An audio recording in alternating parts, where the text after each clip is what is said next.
Islam, first thing I want to say, astrology, cosmology is Moorish science. And I know that you've heard that, the term Moorish science over and over again. An interesting thing is a lot of Moors who are conscious don't know that. Shows you how much we have not studied. Other issue is that civilization itself is built on that. That's the other thing that you need to know. Other thing you need to know is that religion is built on that. The other thing that you need to know is that the rulers don't tell the masses that. Because if they told the masses that, you'd been free a long time ago, and we wouldn't need all these freedom organizations that don't work. So I want you to know that. Now, the interesting thing with the Brother Akbar, who really carries a master's degree in what he's dealing with, the interesting thing is that a lot of people don't know that this is health science. It is actually the science of the planet. And it's also an anatomia, or knowledge of yourself, like you've also often heard when you deal with the mystery schools, or you deal with ancient Asia or Kemetan science. One of the things that's always said to you is, man, know thyself. And this is the science used by the ancient ones to know yourself. Because it's a mirror. It's a mathematical, spiritual, reflective mirror of yourself. And so it does not deal with ego, and it does not deal with vanity. It deals with what's there. And so when you chart, the principle is, it's a map. It gives you a map of the character that you are, that your mother made you. And it gives you your, what you call highs and lows, like the universe ebbs and flows. It pulses in and out. And what you must know, those rhythms are calculated. And that comes from the energies of the planets. Now, as you've known in religious instruction, you've heard the term Eloah, or Elam. Now, Elam is the plural for Eloah. And Eloah is the single for the 7 creative spirits, or what they call 7 eyes of Allah, or what you see very commonly in Asiatic culture, where you see we use the 7 as a primal number, and a lot of people use it but don't necessarily know what they're using. When I say they don't know what they're using, it doesn't mean they don't mean well, but scientifically they're not aware of its actual function. So I'm telling you what its actual function is. The 7 represents the 7 Eloah, which is the 7 ruling planets in this solar system of the 10.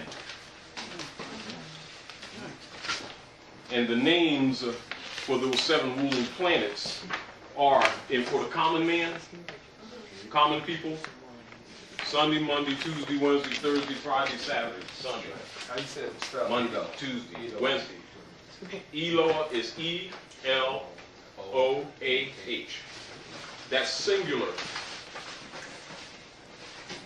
For Elam, or what people call in the Heliotech, what you call the Bible, Elohim, but there is no H in Hebrew. And it's Elam. So that's E-L-O-H-I-M, which means God. That's plural. Allah, the creative forces. Now, that's what it really means. Now, when you, like say when you look in the Heliotech, in the book of Revelation, and you see Yahushua, who the translators call Jesus, his name is Yahushua. And Yahushua had in his right hand 7 stars, and he was standing amongst 7 candlesticks. That's Elam. So I'm telling you what the symbols are, what they are in fact. But the real deal is that's your science. Now, when the Inquisitionists started the Inquisition, you had 3 phases of Inquisition. You know, you had the medieval, etc. But the real Inquisition, that approach that dealt with you all, that is you all the family, is called the Spanish Inquisition. And the reason it's called the Spanish Inquisition, because the Roman ruler Philip II declared when the Moors were defeated that they would no longer be called Moors. That's in 1511 AD, and declared that all Moorish property, all Moorish wealth, all Moorish legacy, all Moorish literature would be claimed by the Vatican and by Spain. And so Moorish Latin which is your language, aside from Aramaic, Hebrew, and Arabic, the major language of these Asiatics here in North America who think that they're black but are not, is Moorish Latin. Incorrectly called Spanish. And that's how Latin became called Spanish. And a lot of the other Moors who are mixed, the Borinquans, Tainos, etc., who think that they're Puerto Ricans, etc., they're Moors too, they're your family. It's not Spanish, it's Latin. Like you go to any botanica in Latin communities and you see them candles, they're Moroccan candles because that's your history. So you need to understand that, so that a lot of things that you don't know, you need to know, because in order to be united with the world, you must go back to the honor of your mothers and fathers. But you can't if you don't know who they are. Islam. No, hit it, because that's how we work. Introduction. However, when I go to the botanicas, right? It's like some people had a natural inclination to go with. Yeah. You know, of course I listen to the lectures and things of that nature, but just had a natural inclination to go talk with the people or to see what they're. Because that's your family. Something I just ain't know why. And that's why I recommended people. That's your family. And if you really pay attention, a lot of that is the Asiatic culture that they call African culture. Now, this other thing that you need to understand, and this is like a lot of brothers and sisters, just like you see that was mentioned to you when we refer to the family as Asiatics, right? How many of you know why? Because I know you hear it, and you hear some people, some scientists, or some scholars say Asiatic black man, which is a misnomer because that's a fraud.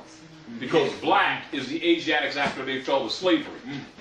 That indicates a slave from a free man. So whenever you see an Asiatic that's branded Negro, black, or colored, you know who the slave is, aside from the free person who honors their mothers and their fathers. Because free people who honor their mothers and fathers do not use crayons as an identity.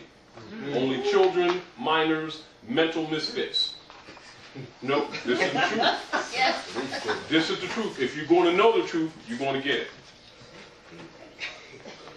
And if you don't know the truth, you'll never be free. So we don't play with games and emotions. We deal with the truth. What was the original question you asked? What is? Why are you called Asiatics? You know, Asiatics, like your brother. I talked to his brother on the phone. I got papers in the car, I'm going to remind you that. But I want to make this point to you. Why are you called Asiatics? I think because Africa and Asia is connected. Correct to a degree. So let me school you.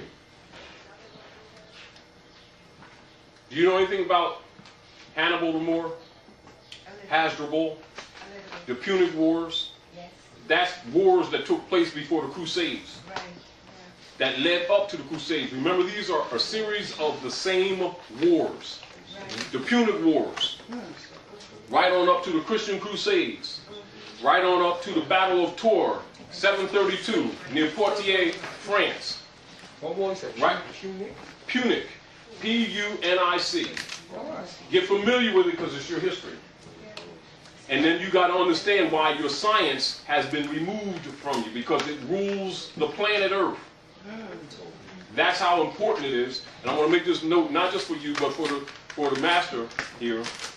And the brother got 2 master's degrees. And he's teaching health, and you'll be surprised how closely it is connected, because this is what doctors actually use when they analyze you. But they'll never tell you that. So I want you to pay close attention to what Sister Ross is going to give you, because you know how the Bible says, physician, heal thyself? Guess how much it means that? Absolutely spot on. In the book of Genesis, and in the book of, I think it's Deuteronomy, we give you the food laws, when it says, every herb-bearing tree shall be meat for you. In other words, everything that is here that comes to you generally as a sickness comes from 9 times out of 10 what you eat. 9 times out of 10. Unless there's some outside injury comes to you. So you need to know your body, and you need to know the earth, and you need to know the cycles of the planets and the energies that affect the earth and the seasons in order to know yourself. That's why it says there's a season for everything. Everything has its season. But you must understand that. then when you see the cross that they use in Christianity like that, it don't mean what you think it means. It means the 4 gates. Do you understand what I'm saying? So don't get spooked about it, and don't think that because somebody else uses it that it ain't yours, because that's yours too. And that's really the Holy Cross. So how, does that take away anything from the cross when they put this dead person on? No, it explains it, because I could explain that to you too, because that's actually movement of the planets. Meaning that Yeshua, Yeah, they have the prophet who they intended to murder, the dead man on the who they intended to murder, Yeah, they never really successfully killed him, I did. because we took him off. And we took him, the white brotherhood took him, of which he was a part, because he was a white man. But it's not a European. White is a status. And that's another thing that you have to be very clear on. It's a status. It has nothing to do with complexion. You're a white man until you all fell to slavery. Now you're black. That's what your slavery is. It's a status. And our people need to understand that, because if you want to understand the science that runs this planet, you need to know the language that really runs this planet. That you may have assumed to be something that it is not. And by you not knowing the language, because the culture is in the language, that is how they lock you out without putting a chain on you. So understand, being introduced to your science is freedom on many fronts, more than what it appears to on the surface. Furthermore, in secret societies, the coded messages that they get and the coded passwords is really relative to this very science. The church, when you talk about cardinal in the church, is based on this science. When you talk about deacon in the church, based on this science. Those are code words. And they know it too, but they will never tell the people in the audience. Thank you. Do you understand? When you walk and you see church doors, and you see the church doors with red doors, you know what that represents? That represents the blood that mother produces every 28 days, 2 hours and 52 minutes with the cycle of the moon, and drops an egg to produce humanity. And the 2 pillars you see at the door, they are her legs. And so I heard at the lecture that the shape of the church doors is the, like the entrance to the... It's the uterus. It's entrance to the Right. uterus. Yes. And you see the pews on both sides? That's the ovary, left and right, with her offspring. Yes. Now, those are the real truths. And so when you know the truth, you'll be free because you're no longer spooked. And also, people can't take your lunch money. Right. Well, it's like it is. Then you don't need a middleman. So this science is being presented to you by Sister Rosalind Ryan. She's been teaching astrology for quite a few years. An interesting thing about her, because she's always taken an humble position, is I remember a few years talking to her earlier that because it's natural to her, you know how like some people don't recognize what they have? And I'm not saying that she doesn't recognize what she has, because she does. At a time, I felt that she didn't recognize what she had.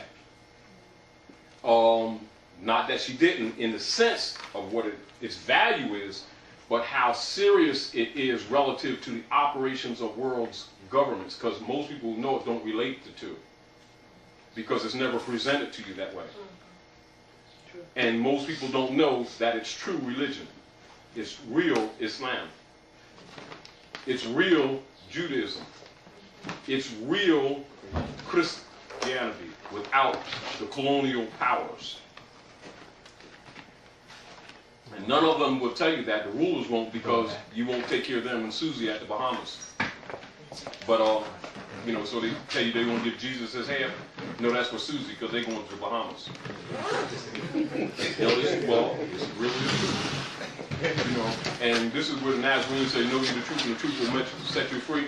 Because once you know these truths, you don't need a middleman no more. This is also where the book says, physician, heal thyself. Now, the issue is, the reason why you call it Asiatics is because, and as you said, they're connected. Well, this is the connection. All of the planet is called Asia. And then you have territorial Asia. Asia Major is where Tiani is, which you call China. And Peru, that you call Hindustan, which you now call India, and Lower Asia Minor is Tameri, or what you know as Akibalan, which you call now today falsely Africa. That's it. And so you think you're Africans. Tamoi, yeah. Yeah, Tamari. It's like Merry Christmas. Tamari. And so you are Asiatics first. Now back to the wars. When Scipio Africanus, the Roman ruler, defeated the Moors, the tradition was to put the name on what they conquered. And this would be added to the middle name, or just before the last, the cognomen. And this was a trophy. And so when they conquered Queen Dodo's territory, because Queen Dodo is the one who had the territory that was established on northwest South Asia. And she came from Tyre. That's why you hear a lot of times in the secret societies talk about the king of Tyre. Well, Dodo was his daughter, and she was the queen of that area that you call Egypt, Liberia, Morocco, Tunis, etc., that northern coast. And when they conquered the Moors, they named that area Africa, after Scipio Africanus, the Roman ruler. However, the real Africa that they named was actually where you're standing. That's the Masonic secret. So you're standing in Africa. And that never really was Africa, until they twisted the maps. That's what your mental slavery really is. And that's what the Masonic secret is. That's why nobody won't tell you. Because if they told you, you'd have been free a long time ago and still thinking you had to go to Mars to go home. Does the Black Masonic brothers know this? Let me tell you, all scholars know this. There's a lot of scholars, well, let's put it this way, let's be honest. You know, sometimes, like say for instance, you write a book, right, brother? And a company forwards you 600 grand and gives you 6 months to write the book, and then they give you more, you know, later on when the book is published, and you get a percentage. And you start writing a book about these Asiatics being black and Negro and light-skinned black people and colored people, whatever you are this week. You're not exactly inspired to tell the truth, are you? No. Now, let me give you a third grade school lesson. Any one of you can go home into any of those older dictionaries that your mom has and some ones that you throw out and look at black that these people think that they are. And a third grade lesson in grammatication, it will tell you that it's an adjective. But a third grader knows that a noun is a person, place, thing, or idea. Right. And if black's an adjective, you don't even need to go into the definition because it can't be your identity. However, you do have a lot of adults with the minds of minors, like little boys and girls, who actually think some nation called Blackadonia exists somewhere in Africa. Or Negrodina and Caladifia, with some flag that flies at the United Nations that represents such fictions. And no such people exist on this planet. On the moon either. Those are brands. But once you get a body of people to think that that's a reality, you know, it's not hard to tell them that Santa Claus is real either. And that bunny rabbits lay chicken eggs. And they'll spend millions of dollars. Meanwhile, they'll tell you they know God. So you know how we look to the rest of the civilized world. Even though we arrogantly do those things with self-confidence. Because we know Jesus and nobody else does. That's right. We're saved and nobody else is. He's real. But our babies are dying younger and younger in the streets. But we lie to them and tell them they're saved too. But of course, people don't have the nerve to tell us to our face that we're, the only thing black about us is our hearts, because we're black hypocrites and liars. It's true, because we like to fight too. You know, somebody tells us the truth about ourselves. We like to talk about other people. They tell us the truth about ourselves, how really ignorant we are. They know that we are not nice people to get mad because we do stuff. Do you understand what I'm saying to you? And I guarantee you that the very things that we're saying to you today, all religious leaders know. Imams, reverends, priests, industrialists, politicians, all of them are Masons and Eastern Stars. And don't you think that they're not. And don't you think that they don't know this knowledge, because they're giving it, except they pay thousands of dollars for these degrees that are given to you today for nothing, almost. Right. And in a short period of time. Now, whether your mind is open or not, that's on you.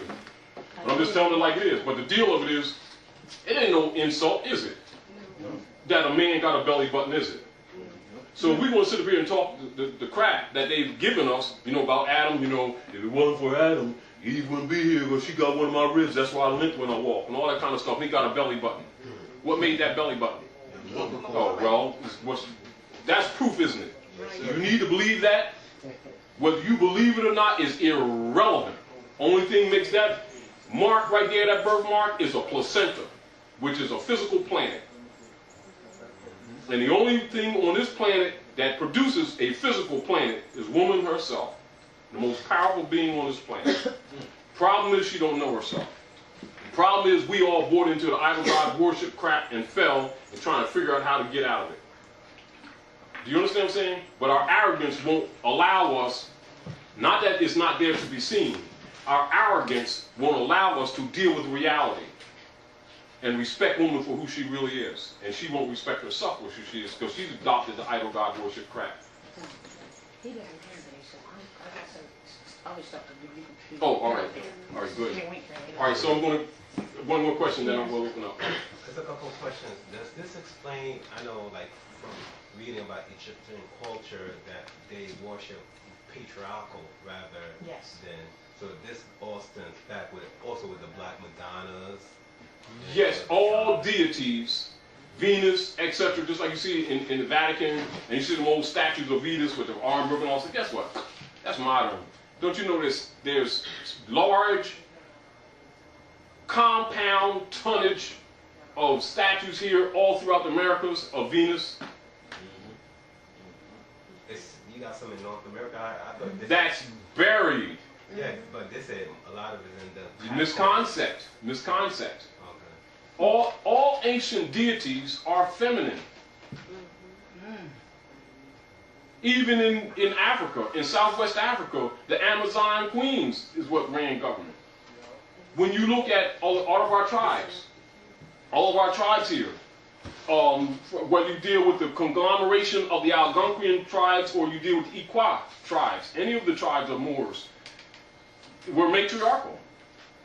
In other words, not that even in Tameri, whenever we did anything, we built cities, or even when we went to war, we had to confer with the queens first, because they the ones that assigned the chieftains. Nothing was done without conference with the queens, because that's nature. It has nothing to do with a choice of politics. It's harmony with nature. When we lost harmony with nature, we lost our power, and we really honestly need to understand that. A lot of times when people look at this thing, we look at it from a perspective of political choice, and we've got to get out of that. But we've got to recognize that this is demanded by nature herself. And when you get out of harmony with nature, she will kick your keisters because you don't play with her. But of course, when we adopted the idol god stuff, we think that whatever we choose to believe, we can make it be. We have the mental power to create some things and to make it be, but we get the hell that comes with it. Because you don't violate the laws of nature and not get a consequence. Because this universe operates on cause and effect. And when you think it doesn't, play with it. And so the deal is we are here to solve, quote unquote, the so-called Negro problem. And it can only be really solved with truth. I mean, we have to go back to that state of mind of our ancient mothers and fathers without the BS that we've layered it with belief systems that have nothing to do with true origin. And so if you're going to tell the truth, tell the truth. If you ain't, play the game and watch this stuff continue. And she's going to start killing our babies even younger. So make sure our little evil asses don't come back here. No, isn't this the truth? So you got to understand how nature works, because she's not playing. And so the deal is, if you want to save these generations, because they still certainly represent you, because it ain't joking. You ain't bearing a lot of people with gray hair no more. You're bearing over half of them that ain't even reached 25. And nature's warning us. Now, we can keep playing this idol god crap that we want and lying that we saved and all this stuff, that we got Jesus and Allah and nobody else do. Keep it up. Because she will make sure that you're extinct. And so anything that's walking this planet that continues to call itself Negro, Black, and Colored won't be breathing in the next decade or so. Now, that's the real truth. Of course, That's honesty, and that's blunt. So the deal is to turn your hearts back to your mothers and fathers, that you do not continue the actions that will continue and cause this curse to smite this earth, because that's what's happening. You ain't seen no floods and storms and stuff yet. You just seen a taste of it. Because everything that we look at from a material perspective that we think we're going to maintain by maintaining our BS lies is going to come down, including our fake securities. You know what I mean? So like when you look, when you look at in ancient Kemet, what they call Africa today, just like you see that Ankh, the people walking around talking about the Ankh. Well, the Ankh is a uterus, 2 fallopian tubes, and a birth canal. That's a matriarchal rulership. It ain't got a daggone thing to do with her sons. In other words, like this. If you really want to know the truth about birds and the bees, let's talk about this. I mean, we were talking about this earlier. Let's deal scientifically. Now, you know scientifically that no male egg exists in nature, in any species. You know that, right? You didn't know that? Who other people didn't know that in here? You didn't know that? That no male egg exists in nature? You didn't know that? Do some research in science. There is no male egg in nature. All eggs that's in all female entities are females. They're reproductions of herself. Now, let me finish and then answer your question. What she does, based on aspects, that means configurations of planets in conjunction or in relationship to each other in the energies of the planet. And that relative to Venus, the bright star, bright morning star, and the moon, which governs the flow of fluids and the dropping of her eggs from either left or right of the ovaries through metamorphosis of her energies and thoughts, she may mutate that female egg and do what is called the miracle. That's what they mean by the virgin birth. Really means she makes a miracle and makes a male out of a female for some other female to mate with. In other words, she produces her own mate. Absolutely no different than you see in, I give you a lesson of the birds and bees. And make it quick because I want to bring the queen on. Queen bee in all species. All the eggs and all the workers, the same thing with ant colonies, are females. The queen just reproduces. And when they need to expand the colony, they pick a few chosen females and they bring them to a chamber and they put them in the middle and they run circles around them and they vibrate and they feed them royal jelly. It's real food, honey, royal jelly. And they vibrate around them. Now they don't know how it happens, but it's true. And those females turn to males. Then they mate with them and make more.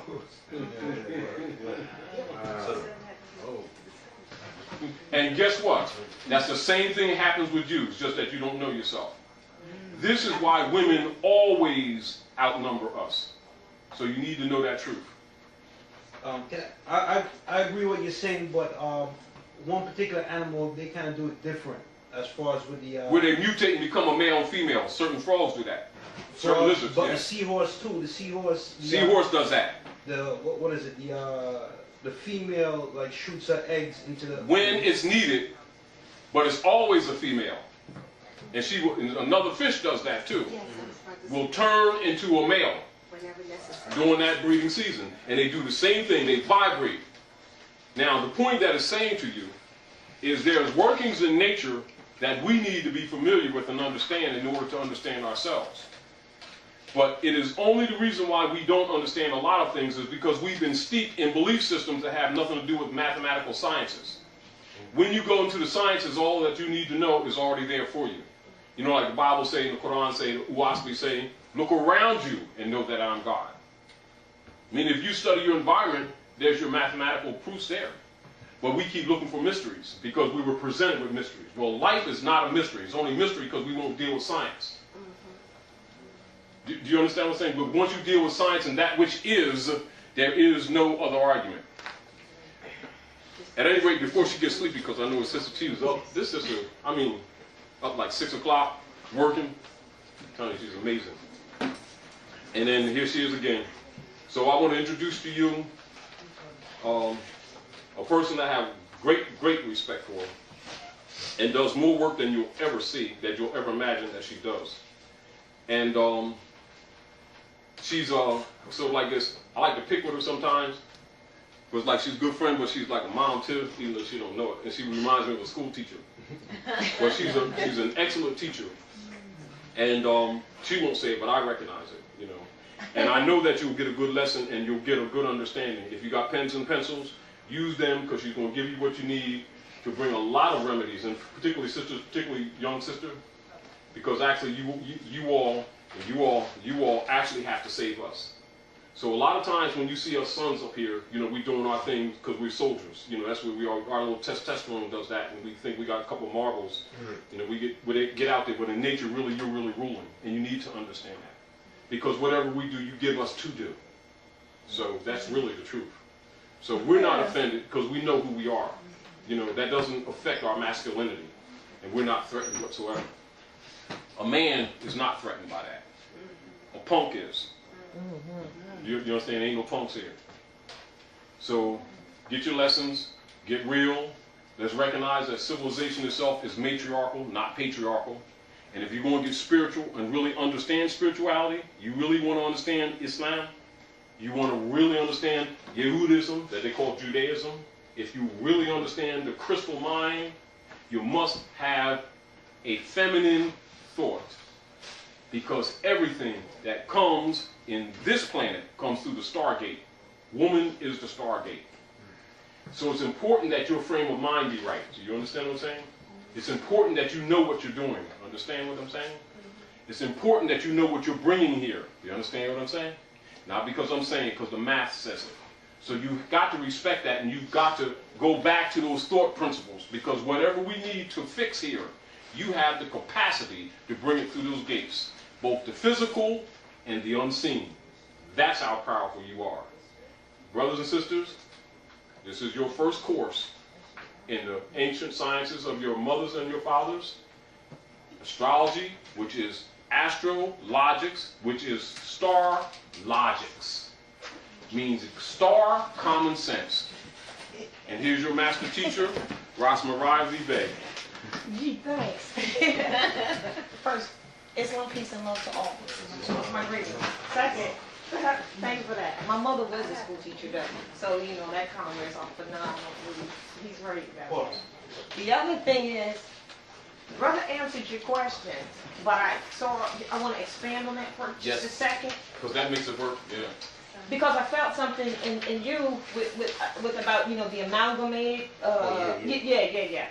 Your mother, we're the mothers and fathers of civilization, correct? Right. Do we say that we are? Yes. Oh, all right. Do we say? That's your answer. Don't we research and say that we found out that, you know, we're the mothers and fathers of civilization? So then they're your children. Amalgamation, mixing. But if they were to go back in their history, they find you and they don't hide it. Go over to Spain, for instance. You know, we say that because you mentioned it more to Spain, because that's where by name, when you go do research, you were cut off. Because you start seeing them talk about the Moors of Spain, right? And you see you see those people as fair-skinned amalgamated people, right? So you don't relate yourself, right? No. All right, but that's you. And if you go there, and they do their history and give you a history book or do some research, they're going to show somebody who look like you. They don't hide it. And then the ones that were converted because of the conquest, that we had conquest here, they had conquest there. Spanish Inquisition started, and long reached all the way back and forth across the whole continent, really. They called them Moriscos, or Moriscos, spelled M-O-R-I-S-C-O, M-R-R-E-S-C-O. So that's the same equivalent. Right. Same equivalent to calling us Negroes. So what that says is that the whole purpose of this conquest was to do the same thing, is to take people's nationalities away. It's just that we got disconnected, and then when they started teaching you the history here, they didn't include anything. They didn't tie you. So you start reading You start reading stuff about Turks and Ottomans and Spaniards and Amarabites and Amarahays, and you think it has nothing to do with you. A lot of fractions, a lot of. Those are other political, family, tribal, if you will, names that were applied to the mothers and fathers of civilization, you and your ancestors. But you don't know that. So when you read it, you just go right over there because you think you're disconnected. But it's because of my people perish for lack of knowledge. So these are the things that study, you would find out. Here's the real kicker. If you open the encyclopedia and read that, they don't hide it. If you look at the definition, it's not hidden. It says the Moors of Spain, for instance, which we are related to, it'll tell you where they came from.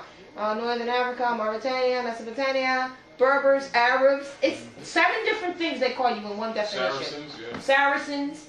It's all in the Carthaginians, all of it. It's not hidden. The problem is we do not connect ourselves to our ancestral names, or our ancestors, and our family names. It's really not that complicated. Now when you do connect yourself, now you've got your history. So anybody who goes back and studies, any scholar that stands before you to study, if they don't come back and tell you that, then they have some other agenda. And part of it is because we looking at a bunch of people that don't have a lot of courage. But I'm going to tell you about that in the cosmologically speaking. And then I got you. And then your question in reference to where these statues were found in the catacombs. Just know this: North, South, and Central America is America. This is the hub of civilization. These lands. So in the Central was mostly where a lot of the experiments were, and a lot of the, the laboratories were genetic, I'll say explorations. Hybrid experiments, which really created the mankind, because you're man, and then there's mankind. 2 distinct different things.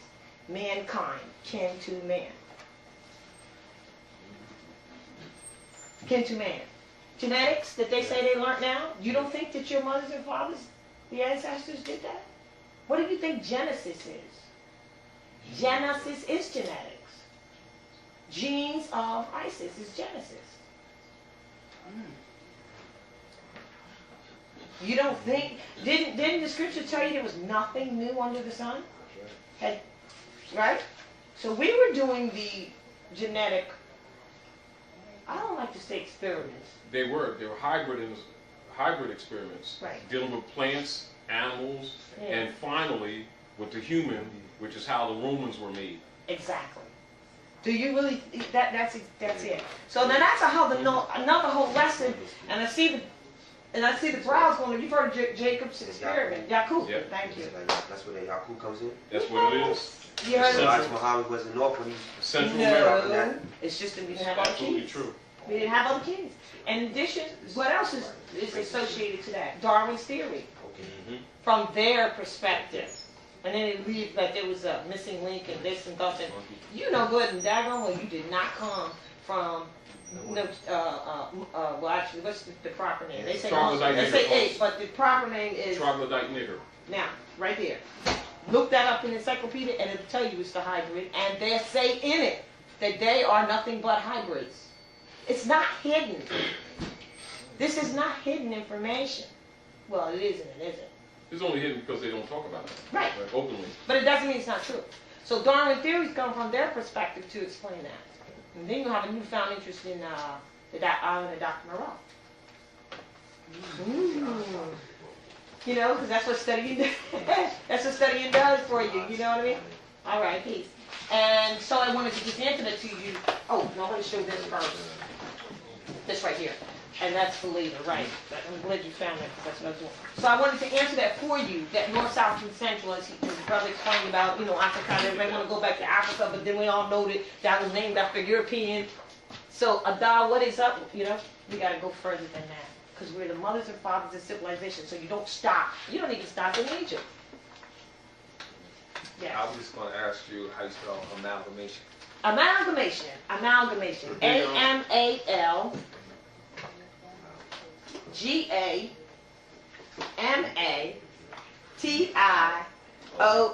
See, I told you my mother was a school teacher. We had to spell that stuff.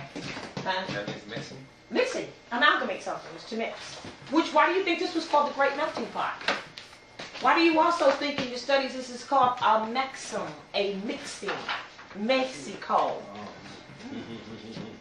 See? It's all, so all the things we're saying is not our opinion, these are facts, and they prove themselves.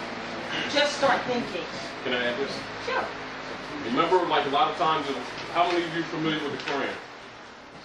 All right, you know how like when we gather up the blue eyes, when they gather up the blue eyes, like you see in some secret societies, where they have the blue eyes with a swat cloth around them and they run them across the desert, and they're on camelback, huh? All right, or like you see in the Bible where it talks about the lepers, where we gather them together and put them on an island or behind the rock until their lesions were all white, the leper. Or you see in Ireland where they talk about the leprechaun and also the running of snakes out of Ireland. Well, all of this is really coded your history, their history, and their interchange with you. And so after the experiments, because of the sudden onset of diseases that were not part of the human experience prior to that, and it was tuberculosis, gonorrhea, and syphilis. And because they needed to deal with these newfound diseases because of the experiments between the troglodyte nigger and the human. So the troglodyte nigger and the human was blended. And when they blended the troglodyte nigger and the human, you had two problems. The sun was trying to kill the nigger because the nigger had no more melanin, because the melanin of the nigger is in the fur. And so when you remove the fur, the nigger's skin has very little melanin in it, and the sun, in this terrestrial plane, you need melanin or the sun will kill it. It operates just like an immune system. Do you understand? And so the niggers were dying at an alarming rate, and they were developing leprosy, or what you call today melanoma. And so we gathered up the blue eyes and took them to Patmos, or to the Isle of the Fall, which you know today as the land of the Angles, that is called Ingla land, that you know now as England. Now, the troglodyte nigger, if you do research in any good encyclopedia, is the caveman. And so, biologically and factually, the troglodyte nigger is the black chimpanzee monkey, or what is known as Negro Llavero Areva, or the troglodyte nigger. And that's how the word nigger came into the language. The caveman is the nigger. When the apes took over the planet and started ruling, they traded places with you and called you nigger. And when you accepted it, you lost your birthright. Real quick, can you spell troglodyte? TR, they also what everyone. And you know, like we were saying earlier, that's a whole nother lesson that we really need to present to you as well, because these are facts that you can look up yourself and find to be true. If you look up troglodyte, you're going to find them say that that is them. It's not. It's in there, and that they know that they are. Troglodyte. Troglodyte nigger. So that's really a European, is what you're saying. Yes. What's the scientific name? That is it. Anthropopithecus is the scientific word. And so what's the difference between the Anthropopithecus and It's called also Cro-Magnon? It's also called Cro-Magnon. Is the same thing? Paleolithic, that's where you get paleface from, Paleolithic, and Neanderthal. And they're all the same. They're all the same. They're those branches of the experiment in stages, and there is no missing link. The missing link is your knowledge of the history and the experiment. But the Christians burned so many books that it is not available to the common public, but all scientists and all rulers are absolutely aware of the experiments. And they're also aware why Europeans die in North America at a rate of around 95,000 a year due to the sun killing them. Because they're mutants in nature. They were designed for us to blend back with. But when they chose to be God and started the Roman isolation codes, which they teach the public as segregation, they stopped the cycle of the blending. And in doing so, nature is killing them because they weren't designed for permanence. That's suicide. They were designed to blend. The mixing pot. Now that's another part of the secret that people won't tell. So most of us have nigger in us, but we're not niggers. You must understand that. Now let me get back to why we brought that up in the first place, all right? Because this is another lesson. They're really contrary to what they say. It's in the thousands.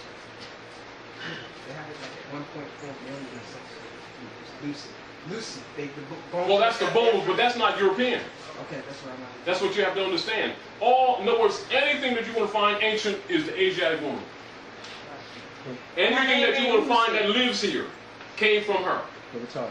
Isn't it, what is it, Niger River? Isn't it Niger River? Rio Negro, at Manaus in Southwest Africa, that the people call South America, Southwest of Mexico, that is Brazil, in the United States of America, Brazil, near Manaus, the city of Manaus, where the Amazon River and the Rio Negro meet or merge in Manaus in Southwest Africa. And in that area is mainly where you had, particularly in that area and in the Yucatan, was mostly dominated by Amazon queens. That's where you get the Amazing Queen or Amazing Grace thing from. Actually, that's what that really is. Because it was matriarchal rule. That was the Moabite nation. Remember, the Moabite nation was the planet. After the blending or the amalgam experiments that took place mathematically in the Pyramid of the Sun in Yucatan and what you call Mexico. But the actual biological experiments, most of them took place, the mathematics took place there, but most of the physical experiments took place on the islands, on the Archipelago, and in the United States of Brazil, and along the Amazon River and the Amazon Valley, or what you know as Patagonia, which is closer to Argentina, which Argentina, when the Moors ruled, was Patagonia. So the European really has no origin in Europe. His origin is actually South America. But also that's kept secret from the people.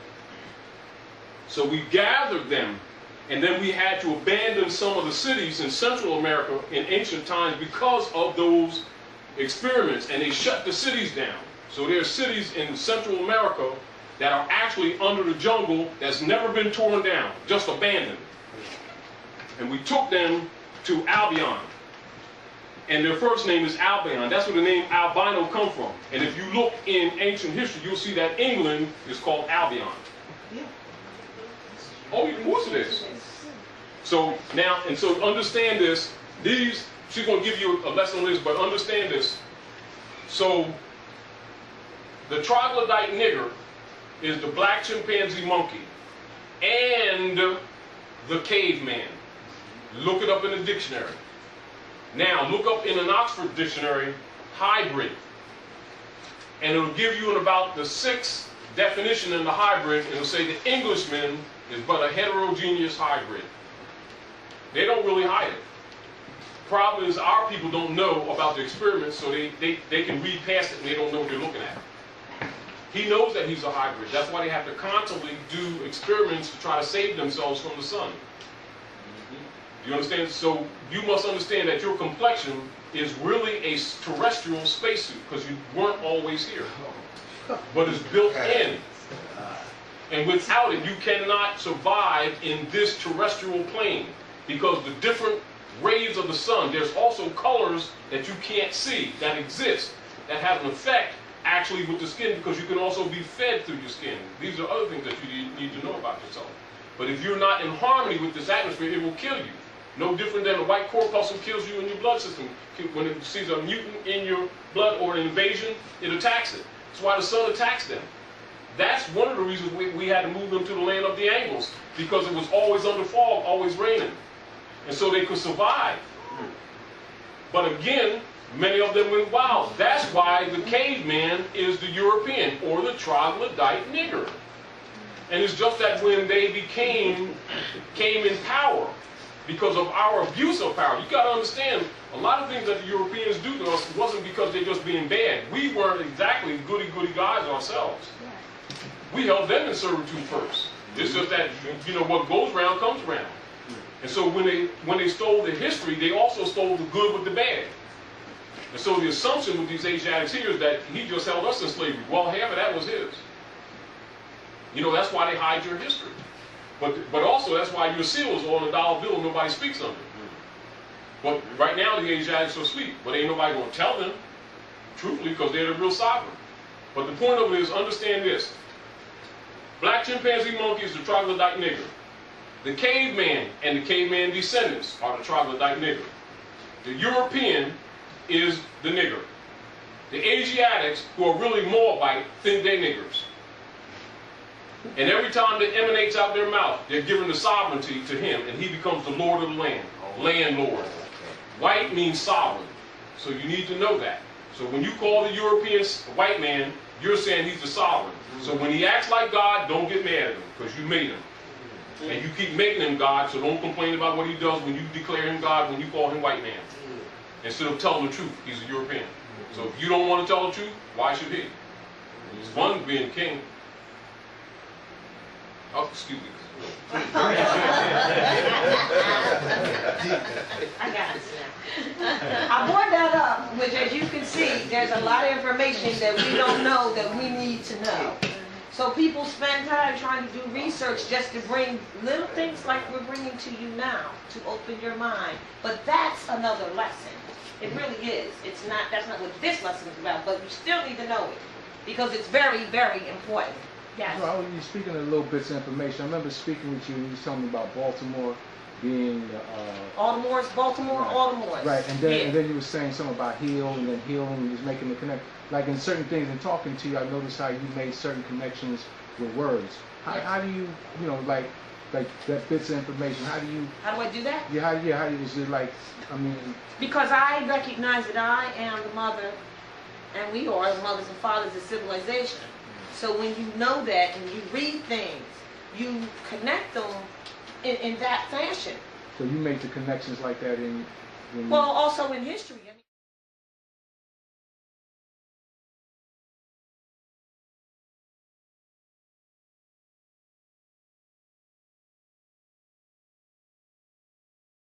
On some of the products that I carry. Anybody seen any of the tapes I've done? Yes, sir. Yes, sir. Anybody saw the Cosmic Memory? That was the latest. And I do have 3 copies of the last lecture I did dealing with color vibration and dreams. You don't want to miss this particular DVD because it is actually very heavy and very important to you. On that DVD, I talk about, how many of you heard about the violet flame? Yeah, you spoke on that. I have about 3 charts left on the violet flame. These are techniques that you could use to protect yourself and to make things happen in your life. It's up to you. Just like the brother said, your thoughts are everything. Violet flame chart.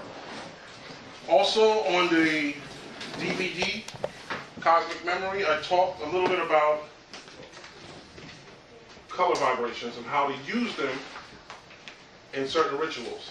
This is the visualization technique for anyone that may be looking for a mate, to attract the correct mate. This is a chart to tell you how to do that. There are certain color vibrations that you could attract any person that is vibrating or magnetized to you by using certain colors. Also, on the back, there's a secondary chart visualization in front of you, in front of the person you wish to transmit a message to. Sky blue is the color of transmissions or communication. That's where communication takes place, in the sky. So you can visualize those colors surrounding the person you want to communicate with.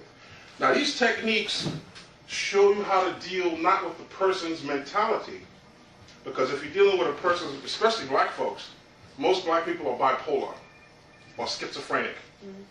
So if you're dealing with the mental capabilities of the person, they have the ability to reject things that are good for them, just like we reject the food that we eat that is good for us, and eat poison. So your mind rejects certain things based on programming.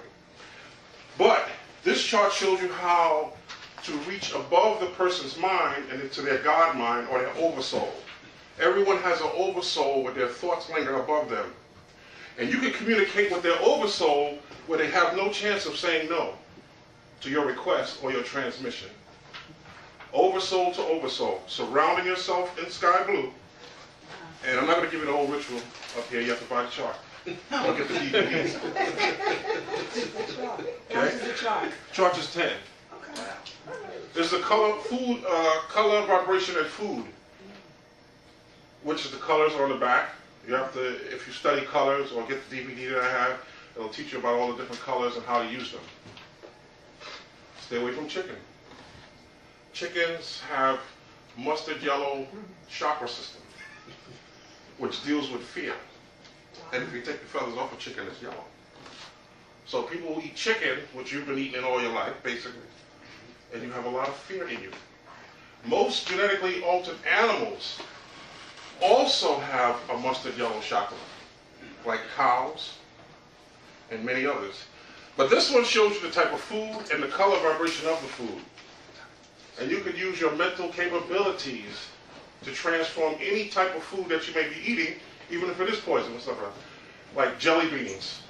You could take different colored jelly beans and visualize them as a piece of fruit. Understand that. So this chart deals with that, and this DVD that I have. And last but not least, this is a thought buster. I have a friend that makes them for me. Inside, this is actually made of fiberglass, which is inorganic material. When you mix inorganic material with organic material, you come up with something called orgon.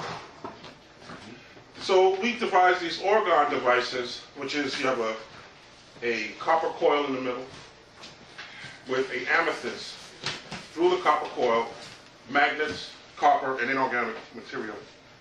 And when put together, it forms what's known as orgon energy.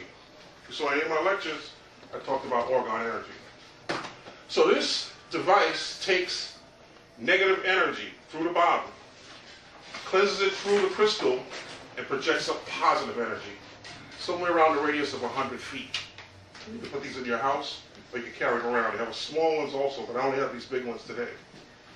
So orgon energy is very important because you also have something called deadly orgon energy. You go to work every day, and the people in your job walk past your desk or talk to you, and their thoughts attach to your aura, and you bring it home in your household and around you, and you walk around with these things attached to your aura. This gets rid of it. This also gets rid of sickness. Very positive energy. Okay? Let's see what else I got here. This one is $20. Also, it's an archetype. Archetypes have energies within themselves. You can take an ankh, and it doesn't matter what you make it out of, it still has that ankh energy in it, based on the shape. This is a nurturing energy. Anybody know what it's shaped like? Have an idea of what this is shaped like? Right. It has a very powerful nurturing energy. All right? So, I'm going to give it up and let Taj and them come up. And if you want any of these charts, I'll have a few, like I said, of the pink flame and the violet flame, only about 2 or 3 left. And 3 of the lectures that I did on color vibration. It comes with 1 DVD, 2 CDs. It's $20. Positive information. All right? All right. Thank you, brother. All right.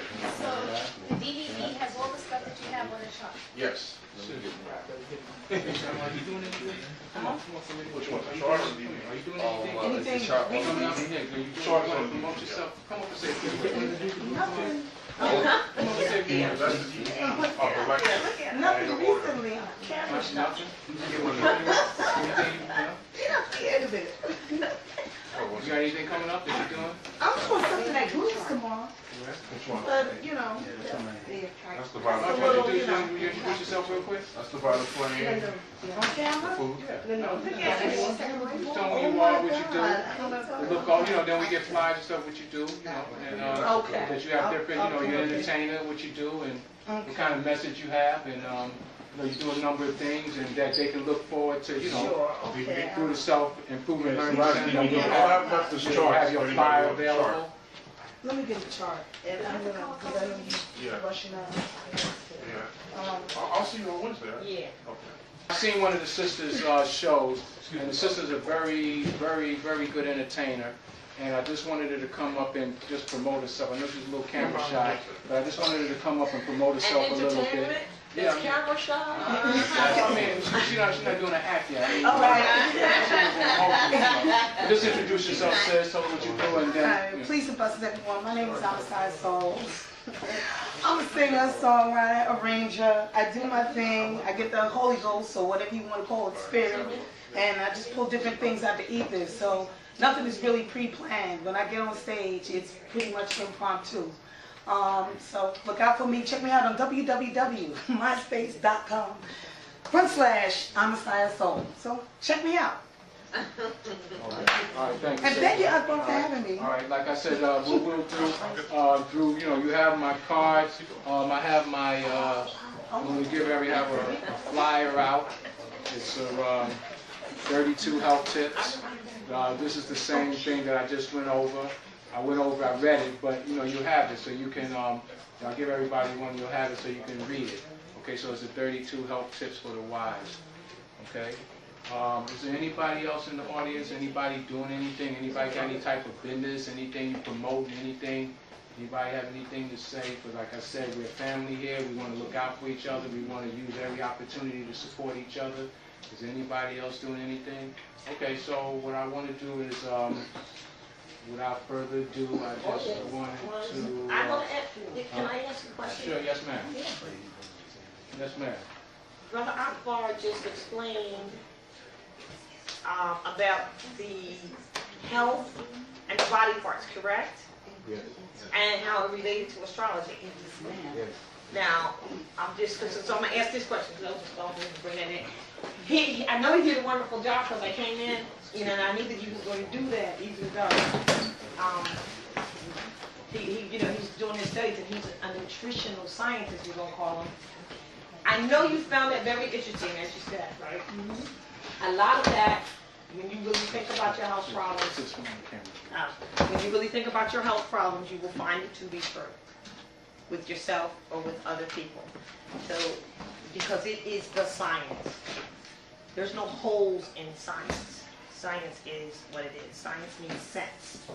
And conscience, or conscience, means conscience.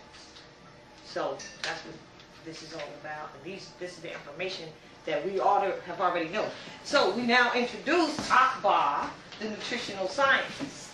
They would have thrown him out. In fact, one guy did get thrown out. So they used to do this on Saturdays or after hours or whatever. And so they did, and they kept doing it. And basically, guess what they found out? Each one of them that did it and came back, guess what they had to do? They had to go back to their childhood and confront that traumatic person or incident that happened to them or that they imposed on another person that was immoral and improper. And apologize. They were haunted every night in their conscious, yet subconscious, dreams of actually doing that. And they could not move forward until they fixed it. It was a powerful message. So the rings of Saturn, and remember Saturn is called, they said he's Father Time. They said he's the one who eats his children, right? Mm-hmm. Chronos. Mm-hmm. Right? All right. Why? You understand why now. Because we're the children. And he'll chew us up and spit us right the heck back out until we get this thing right. And he's Father Time because it's in your time, not his, because he's going to always be there. So it's in your time that this occurs. So in some ways we do have will. We do, in a great way we have will, because what you will to be done is what will be done and overcome, and if you don't will it, it won't happen. And so, in other ways, as we were speaking, you have what we call this fate, or isn't that what's going to happen? But there's an investment in there because they're both exist. Good and bad, as we call it, exist at the same time. It's a matter of what side of a polarity you're on. Is the glass half full or is the glass half empty? It's a matter of your perspective. So the energy, initiating, fixed, and stable, we understand that. We understand Geminis, Virgos, Sagittarius, and Pisces, who are very changeable people, and they always have to do the work. Don't ask them why they got to be the one to do it. They just got to do it. So if you get with the person, male, female, whatever, and they're always the one that got to do the work, and you don't want that, don't get with one of them. Don't try to force them out of their nature, because that's what they do. What do you mean they gotta do the work? Like they take it over? They're always the one. Like for instance, Pisces. All right. Virgos. No, with this stuff. Geminis, Virgos, Sagittarius, and Pisces are mutable people. I got you. Just hold on a second. Are mutable people. What's meant by mutable? Mutable, flexible. Oh, okay. Also, in your studies in astrology, you'll see common. Common, flexible, mutable are all the same thing. All right? They're the ones who adapt. 1 minute they're going to do something, next minute they change up on it. And it's just their nature. And every time, you go through this and you recognize, and once you recognize this is true because this is science. This is the nature. They're also the workers. Remember this thing where we said this? They're the workers. They're the ones who are going to do the work. So you've got a friend that's like that, and it's like they're always the one that helps out down at the club. They're always they're always the one that's just got to do it. Why do you have to do it? I just got it. Right? They're the workers. That's their nature. Don't try to break them. Understand them. Utilize them. And utilize and use is two different things. In a way. Capricorns, they are very resourceful people. And the negative side of them, they're users. They'll use you until they can use you up.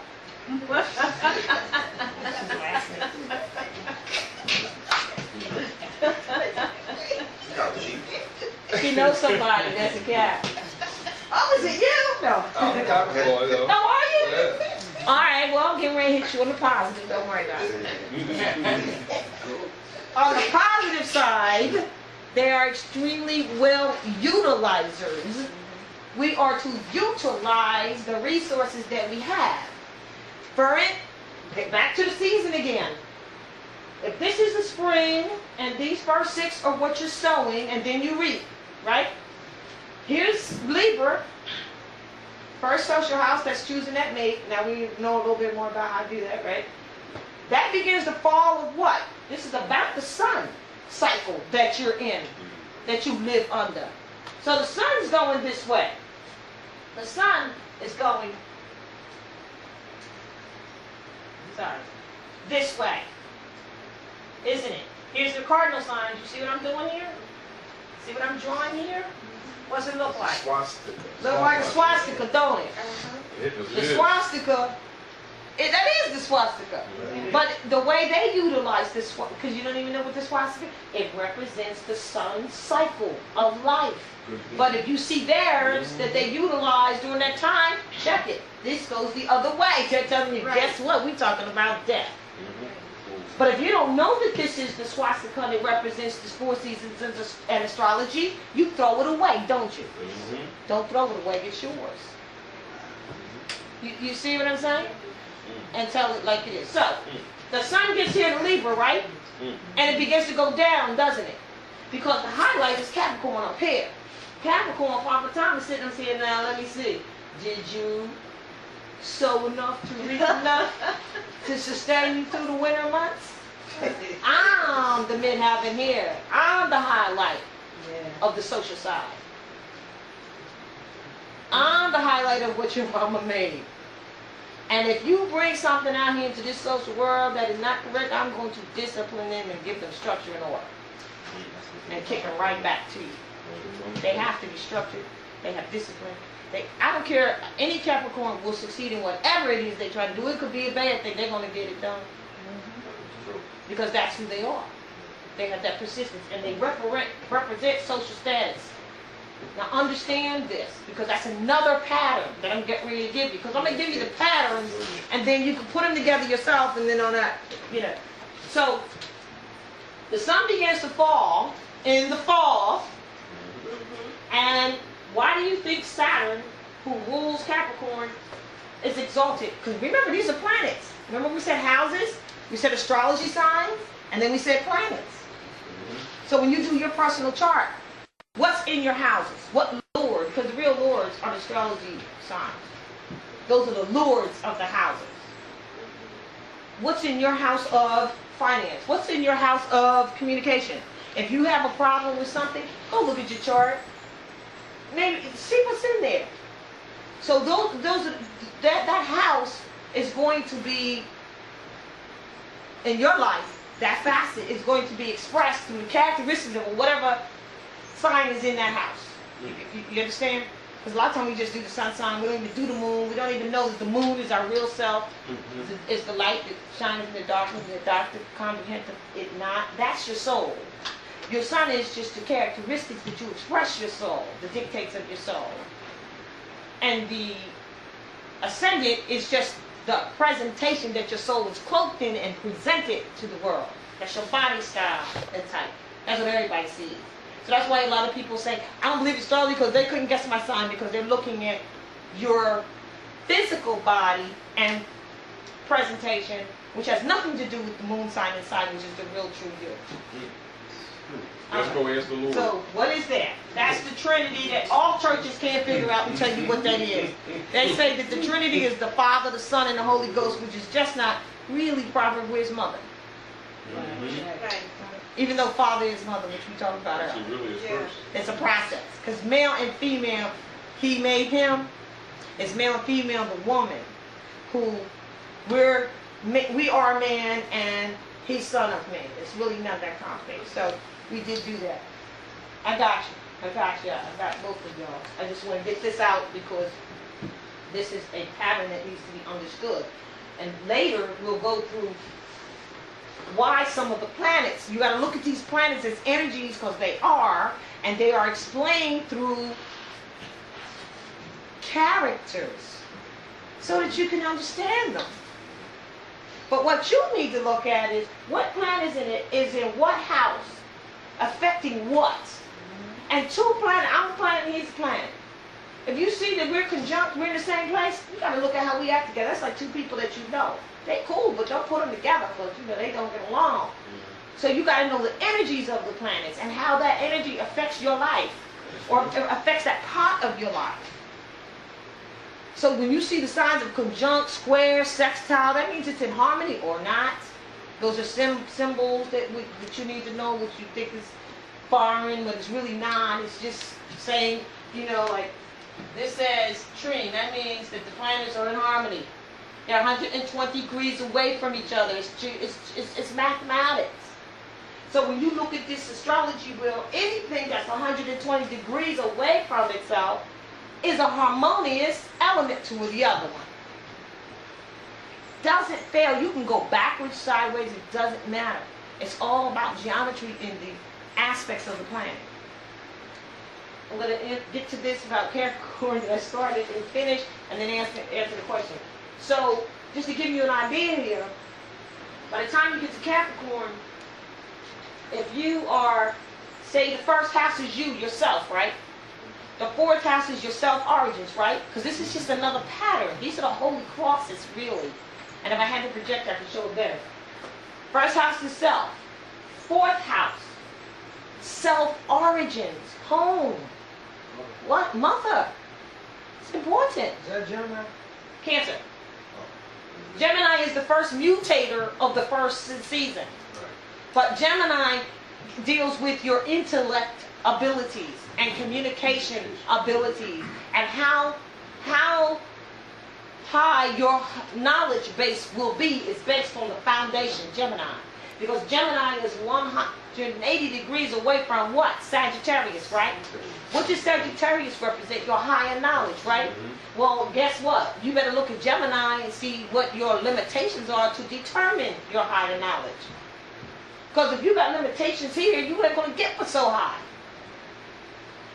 You follow what I'm saying? So that's why I said the first 6 is all you need to know, and it's 180 degree polar reflection. Because this is the personal you, and this is the social you that's put out into society.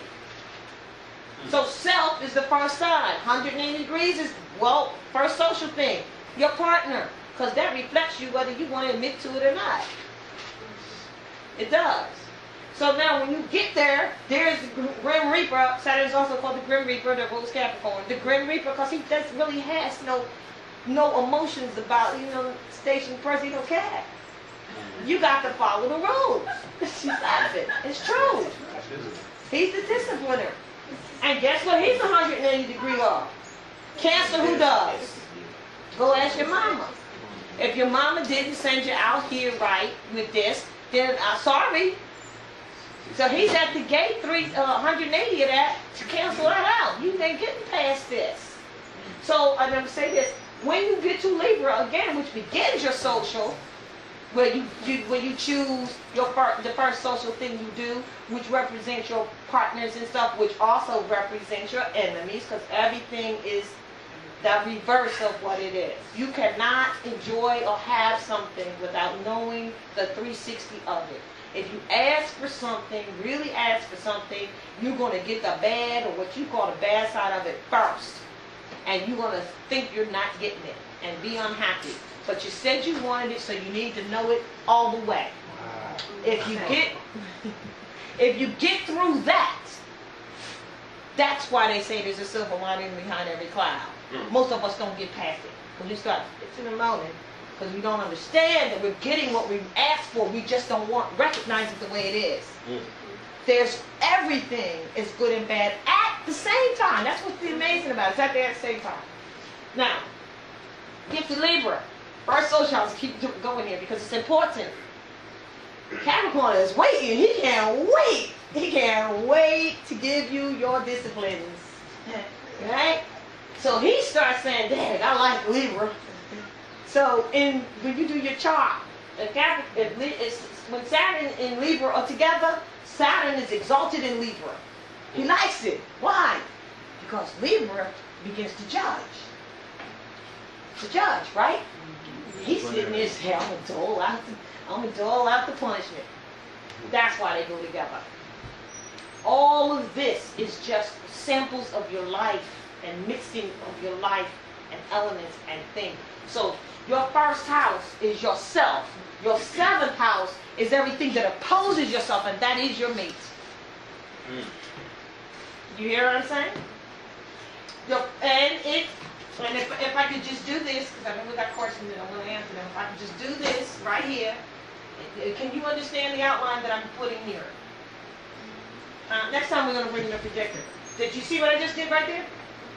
All right, I want you to understand that this is Capricorn right here. This is and this is Aries, right? Right? That's a cross, isn't it? Mm-hmm. That's a holy cross in astrology. There's 3 of them. The first one is the holy cross itself, which we're discussing right now, which is self origins. Self is Aries. Self origins is Cancer. Home life. Now, what opposes Aries, or what's 180 degree of Aries, is that Libra, didn't I say earlier?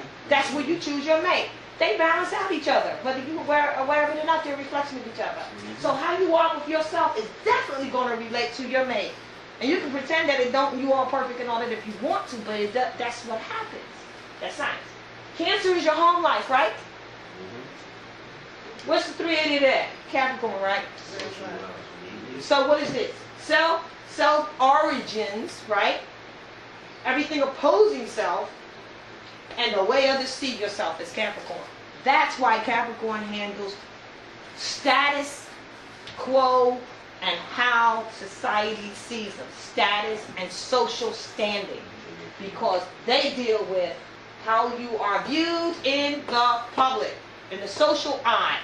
So that means that when Taurus makes the money, worries about making the money, and this is just another cross, but just to give you how this pattern we use, make the money. And then Virgo says, good, we need to have possessions, but how are we going to get them? What's our service to mankind going to be, or what's our job going to be? And then you get up here to Capricorn, which is a part of that too, because everything mixes and it's always elemental. He says, well, that's great, we got the money and all that, we got the job, but how are we going to enjoy it? They worry about how they're going to enjoy what they have.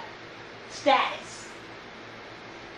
See how it blends? There's a blending there. Those are the holy crosses. And I'll do the last one, but before I do the last one, there were some questions, and you were first, I believe. Yeah, I'm a Gemini. I don't really like that word limitation, so If you could explain that. Because Let me you're just, saying oh, limitation of I was using that as an example. What I'm saying is this. This goes for every last one of them. These bottom 6 signs that I told you are your personal houses, are your reap and sow, cause and effect, right? So I'm saying to you that I use Gemini as an example, but I could use Taurus as an example. Let me use Taurus as an example, then I'll clear up Gemini for you. Taurus is about your possessions, correct?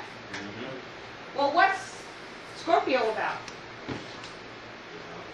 Desires, right? Well, the things you desire are the things you possess, isn't it? And the things you possess are the things you usually desire. That's why you got them, right? So, look at the second house of finances to determine whether you're going to get the things you desire. If there is some limitation there, or whatever, then I'm saying limitation or you know, some planets that make an aspect that affect that house that makes it negative for you for that to happen. Or maybe you got to struggle a little longer, or some other things you got to correct or whatever. Then that will determine what's going to happen in Scorpio and you reaching your desires. Does that make sense? So the same thing applies with Gemini. I'm saying Gemini governs your basic intelligence, intellect, and communication abilities. Formed in the personal houses, in the first quadrant of the personal houses, meaning they deal with neighbors and relatives, right? Because you develop that communication skill with neighbors and relatives. Right? Now do you understand that correlation? And then with that, Gemini, 180, if you can't get this off too well, you ain't gonna reach much higher. You know, that determines your higher knowledge capabilities. Do you understand what I'm saying? So your ability for higher knowledge is based on the foundation of basic knowledge that you live in, that you are. This is basically street knowledge, and this is high knowledge. You understand what I'm saying now? So the basic communication is Gemini, where you learn we learn how to just communicate, period. So that's going to affect how you're able to communicate in Sagittarius, your higher learning base, right? And so this Gemini deals with close friends and neighbors, right? So what do you think Sagittarius deals with? Close friends, neighbors, and short trips. Why short trips? Because we're talking about home and neighbors. It's where you learn this at. But when you get to Sagittarius, we're talking about long trips and your mate's neighbors. Because this is social. And social, it means, when I say mate, it could be business partner. Don't mean it's necessarily sexual, intimate relationship. That means anything that's in the social world. You follow me now? So now do you understand what I meant by Gemini being the base of your intellectual abilities and communication abilities? Thereby, if it's stunted for some reason, that will affect how high you can go, or it will determine how high you can go. But some people may not be able to communicate this way, but they can communicate that way. So what you need to do is look in your basic Gemini third house and see what's up. You find out what Lord is in that house, because that's how you're going to express yourself through communication. So if you are a Libra, for instance, and you're born in the third house of Gemini, you're going to be doing communications, probably speaking, publications, things like that, because that's what it goes. You feel what I'm saying? That's how you have to learn to do your charts, learn yourself. There was another question. Did you have a question? I wanted to address what you had said in reference to Christianity. Yes. With the Father, the Son, and the Holy Ghost. So you want to go? No, I got you. Go ahead. Considering it was coded, the woman is there, but it's been coded. Yes. As the Holy Ghost. Yes. The problem, you're right, the Holy Ghost. The problem is the masses who learn Christianity have not been told that. And they actually, not even being told that, like we talked earlier, we're dealing with the patriarchal system before you came. And that's a stumbling block for us. That's why they coded it. Keep you going that way. But brother here wanted to make a comment on that too. I know you done covered it like 90 other topics since then, but I was holding them because I feel as though it's important and people should know this. The Christianity of today, when she was correct in saying that the way it's being taught today is under the Roman con. Rome means the force of religion, political religion, and con means to steal your land. They actually got that from, see, Yeshua did teach Christianity, but in Ethiopia, which is the demarcation line, actually the land is Cush, of the Coptic faith. That's what the true Christians, that's where true Christianity comes from the Coptic faith, from the land of Cush, and it was Islam. But when the Inquisitionists came, they peeped it and said, oh, I see how we could take this and create our own form of Christianity based on the anointed one, Yeshua. And like she was showing you with the swastika, which means good being, that's just the human body broke down. And the 4 cardinal signs, which is Quadragesimus, which is the 4 seasons. So you are that cross. That's why it's written like in the scriptures, each one must bear your cross. Well, you're the cross. Right. And see, all the 5-point stop. Islam. Excellent. All right. Now, that was great. You are the cross. Someone asked about wearing the cross and having someone on it. You are the cross. Right? Know thyself. So when they say they pinned me, you gotta understand what that means.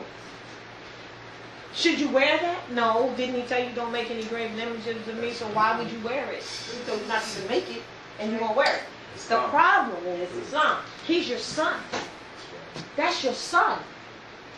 Here's a son like many other sons. He said, what I do, you can do better. Even. He came to bring you a message of how we were to think and what was moral and correct. Right? We need someone to worship so bad that we do that. And so women, especially when we're walking around, and this is what happens socially too. We're walking around, not that we don't love, because don't get it wrong, and I definitely don't want the brothers to get it wrong. We love our sons. Do not get that wrong. Matter of fact, we love y'all so much we spoil y'all.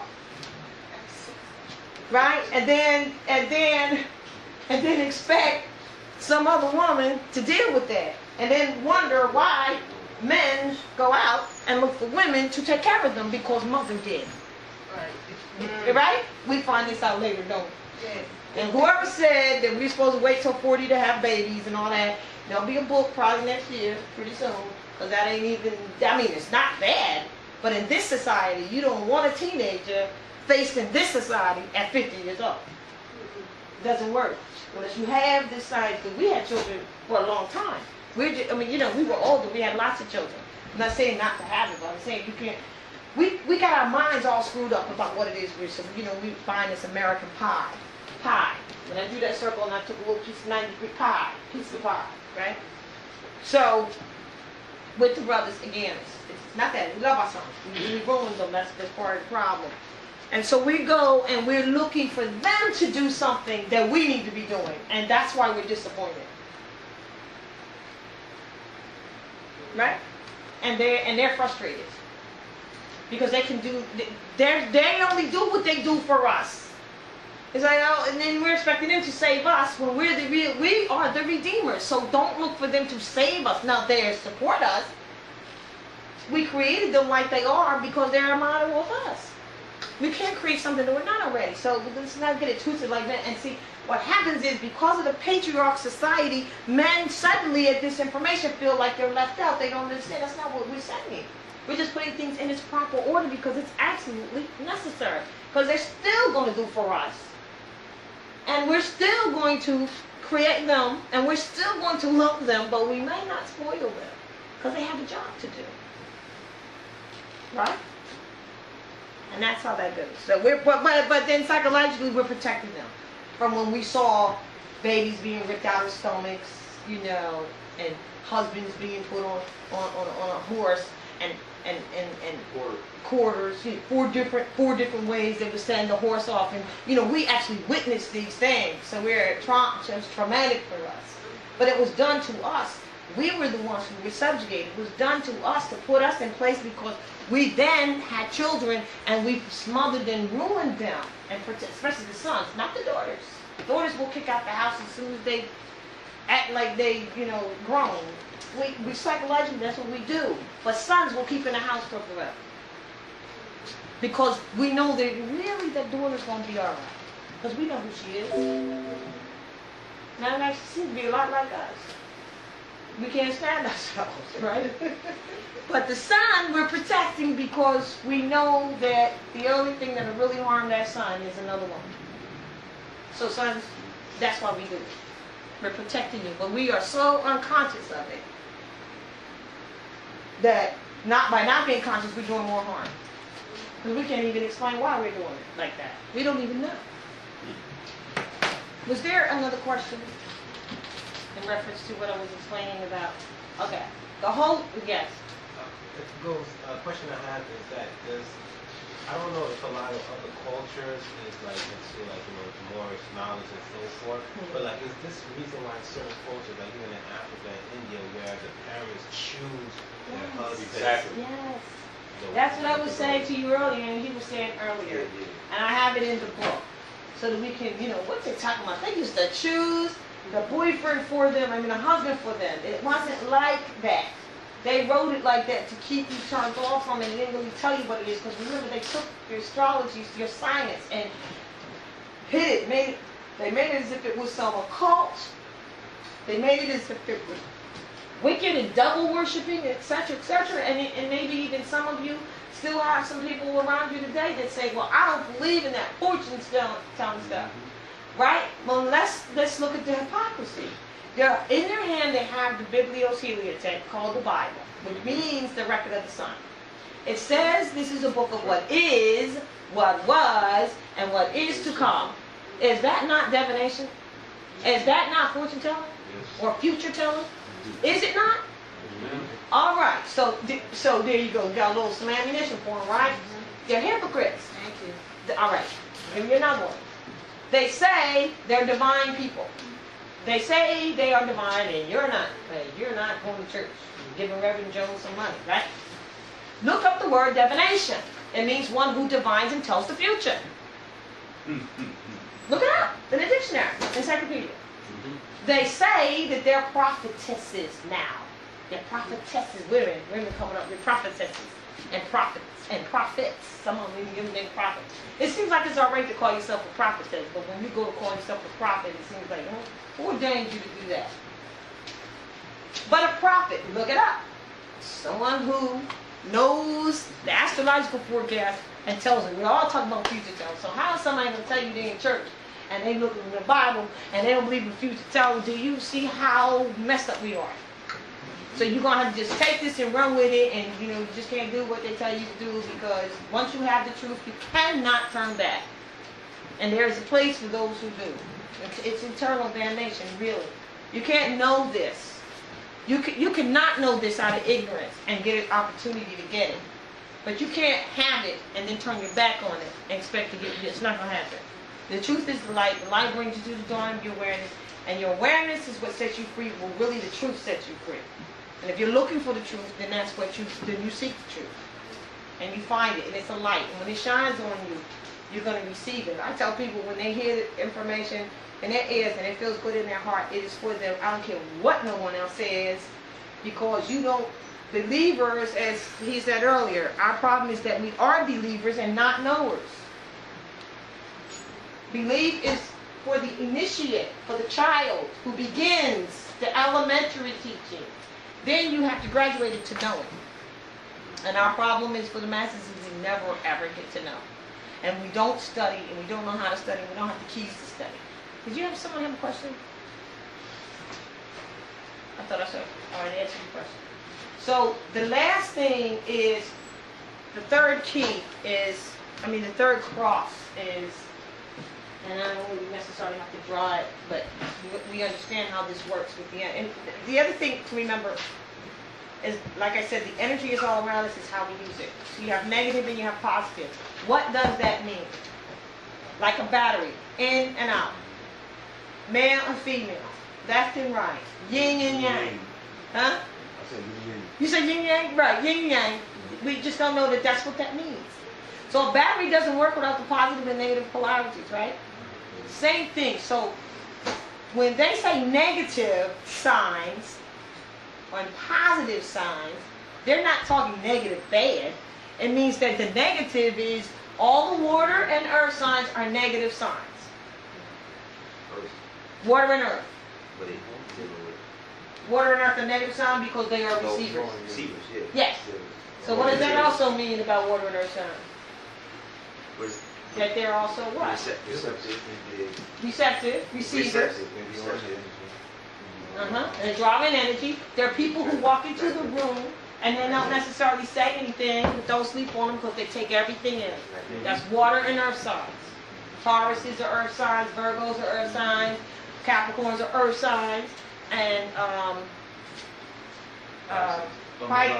Pisces are water. That's water. Yeah. No, I did the earth signs. You did all?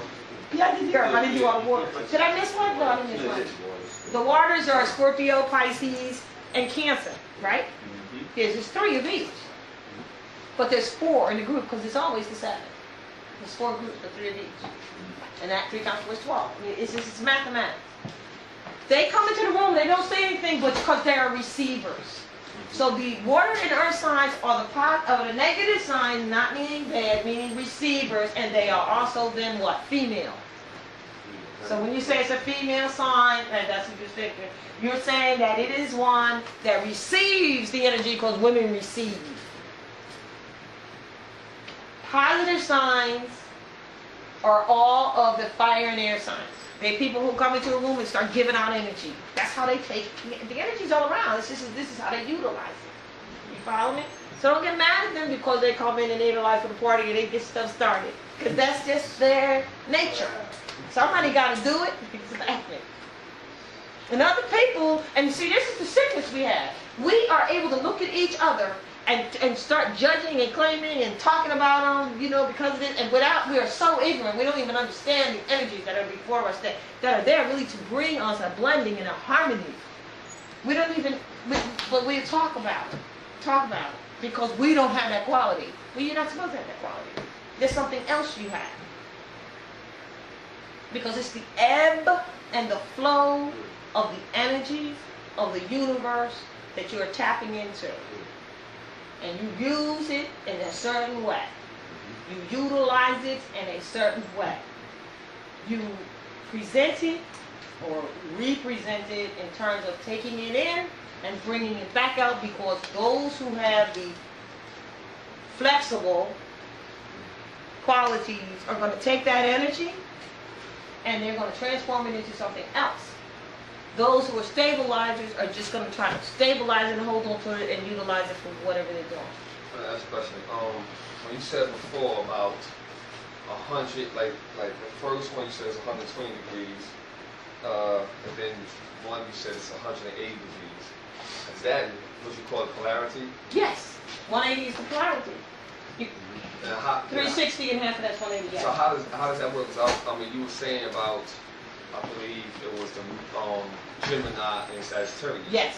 So there will be polarity. Yes. So, how would you utilize that? Because I was listening to what you were saying. You were saying that you would have to understand, the neighboring aspect of, communication and intellect of basically the Gemini's lows in order to get to the higher mind. Correct. So in your polarity, you will have to look at your polarity's negative aspects? No. It's a blending. See, negative and positive exist at the same time. It's a matter of what side of the poles you are on. So in other words, the polarities of the signs are the people who are what they call themselves opposites. And opposites attract. Because when you meet that person, you always say to them, wow, I would love to do it. I always wanted to do it like that. I could never do that.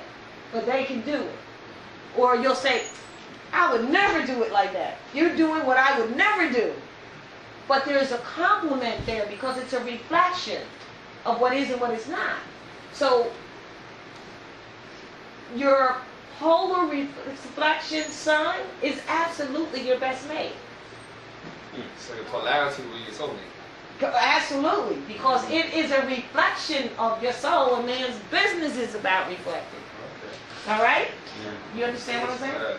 So they're gonna. So at their worst, they'll be like you, and at your worst, you'll be like them. But the blending together, the perfect balance is harmony. But I'll be getting more subjective. I'll be honest with you. I don't get along with Libras. Okay. Females at all. Well, first of all, I could have told you you were a Libra. You are an Aries, right? Correct. Right. All right. What's your moon? Pisces. So you're really a Pisces. More or less, yes. You know you are. Let me You are. So let me ask you a quick question. Because in mine, like I'm a Capricorn, but my moon is Cancer. Ooh, you're a best reflection of yourself. But like, who would be my polarity? Would it be Capricorn? No, I mean, or Cancer? well, like, that's what I'm saying. You're a best reflection of yourself. meaning That you're self-married, right? When you have, that you. Finish. I'm not gonna get into this. You are the best reflection of yourself because your moon, your inner self, is actually reflected with your character. And I'm glad you brought that up and hold that what you're saying because most people never like and have never been really attracted to their polar reflection. It doesn't happen that way. It's so natural that it happens naturally. It's not something that you would ever. Most people I meet never say, I'll never. Just what he said, I could have said it for him. Because I hear it all the time. You're never reflected to that which reflects you because you don't want to look at yourself. That's one of the reasons. And that's true. But if you knew yourself, you also have to know the negative of yourself, and those people are doing the things that you say you would never do. And so together y'all balance each other out. Or you wouldn't do it like that. But then sometimes you say that's exactly, it depends on what the sway is. That you always wanted to be like that, usually, is how you would say that you would with your polar reflection because they are like you and you are like them. They may be at their worst and they act like you. You understand? When they're at their worst, they're going to act like you. And when you're at your worst, you're going to act like them. Do you understand? So you don't like seeing that. And that's for me. As for you, back to you now. Your moon is Cancer and your sun is Capricorn. That's a perfect balance. You are a best reflection of yourself. I can't view it myself. Yes, you do. That ain't it. But you Yes, are you do. content. Yes, you are. Yes, you do. You know, you can have the man or not. And let's say this. This is the last thing that, well, I won't say the last thing. And then we think you are. You really are. Bet you it's hard for you to find a mate. Yeah. I know it is. There's some reasons for So that. you're satisfied. Because you're satisfied. That's number one. And because you're satisfied. Ain't nothing wrong with you. It's certainly ain't nothing, when you present yourself correct, that's for sure. That's So where your mom that made ain't it. And so that reminds me of this. This is your Trinity. Moon ascended. No, so I don't forget this. So I can help them out. Because somebody just remind me to say something about your counts of genders. Just counts of genders. Very important. Counts of genders. Make a note and remind me. See this Trinity right here? You got your moon, you got your sun, and you got your rising. What I tell you, the rising is your physical body. Like you got a physical body of a Gemini. Now, I don't know whether Gemini is prominent in your sign or if Gemini is your rising. I don't know. But you do have that physical body of Gemini. Long arms, long legs, that's Gemini. Sagittarius could have it too, because Gemini and Sagittarius are really the same. Reflections. They're reflections of each other. So I'll meet a person and I will say their sign is either that or their reflection, because they're reflections of each other. It's just a matter of where along this polar reflection you're going along, this is the center point, and then that's it, and that's the 360. So this is the 180, and somewhere blended in there. All right. Now, if you are a Capricorn, which is an earth sign, and your moon is a Cancer, which is a water sign, and then, do you know your rising? I believe it is Taurus. All right, Taurus, very close to Gemini. I bet you are. I bet you're close to Gemini. Okay, Taurus. Because Gemini comes right after Taurus. Got to be. I bet you get 28 degrees, 27 degrees, real close. No more. Because remember, each sign is 30 degrees. So you may be a Libra, or a Capricorn, but if you're 28 degrees Capricorn, you're going out of Capricorn into the next sign. So your Taurus is, I bet you you're very close to Gemini. Check it out. Anyway, my point that I'm making here is you have Earth, right? And then your moon is water, right? So that means that your soul is water, and your Earth satisfies that soul, because you're satisfying your soul here. Because Earth receives water without changing it. That's why Earth and water people are perfect complements to each other. Do you see the energy? Synergy, right? And fire and air, fire is not going to get burning unless it has some air, right? But now let me show you the perfect of what I'm saying. Too much air, what happens to the fire? Goes up. So what are we looking at? A balance. You want to look at the balance. The balance is balance of life. You get too much of anything is not good. So you get 2 earth sign people. They're both earth signs. Now you know already that earth signs are basically feet on the ground, kind of stubborn and fixed in the earth. They're stable. Who is going to give in first is the question that you need to ask yourself when you hook up like that. Usually an earth sign, water gives to the earth because it likes the earth, because the earth receives them. So that's why it's a perfect complement. But you get 2 earth signs together as an example, you're going to have some problems with who's going to be the one that's going to give in. You get 2 water signs, it's just too emotional. Come on. Earth. Huh? How about fire and earth? Excellent. Fire and air are perfect complements. Earth and water are perfect complements.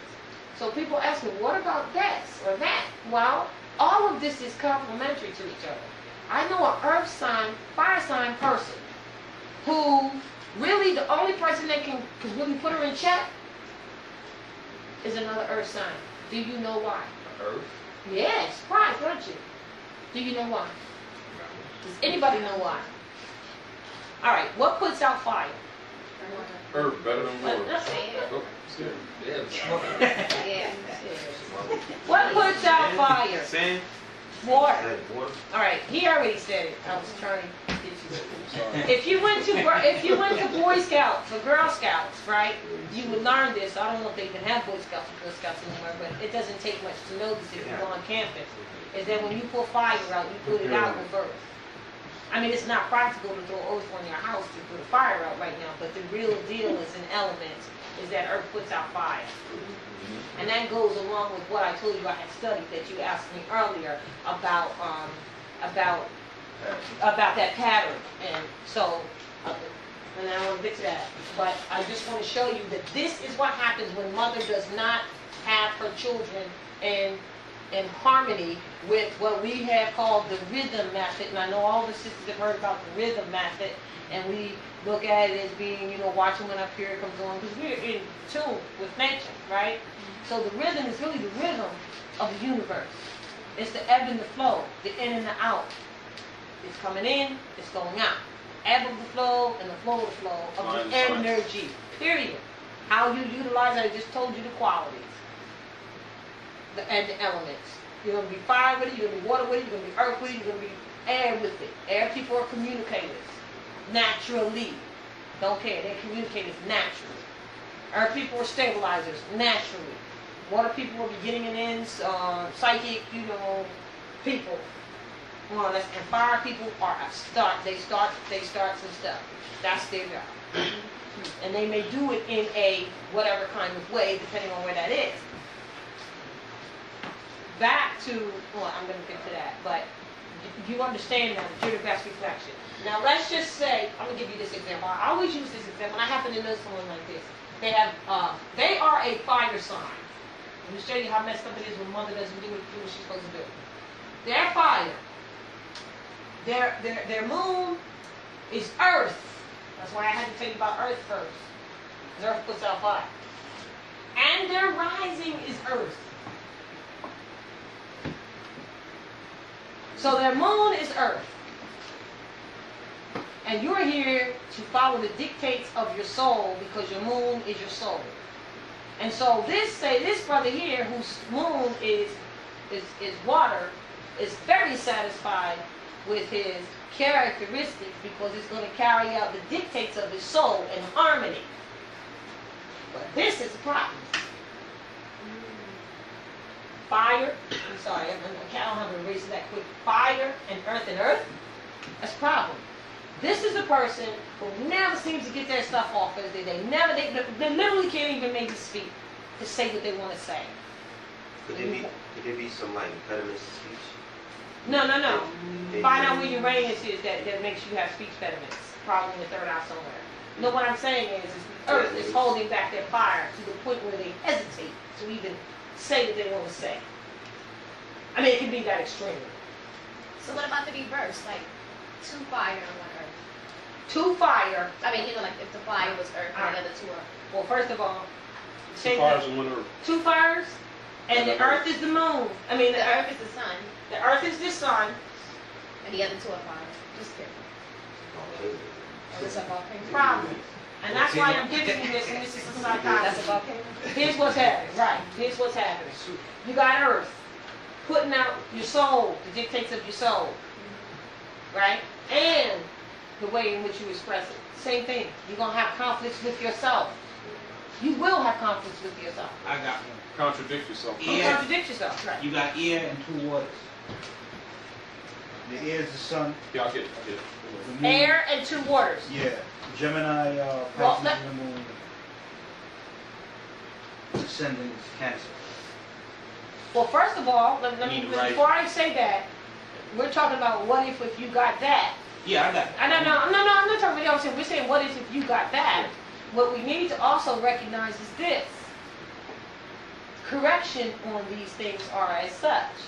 If you got air or earth, like I said, in 2 fires, or 2 earths in a fire, then apparently if your soul is the fire, and your ascendant is the fire, and your character is the earth, you need to find some air somewhere to satisfy your soul.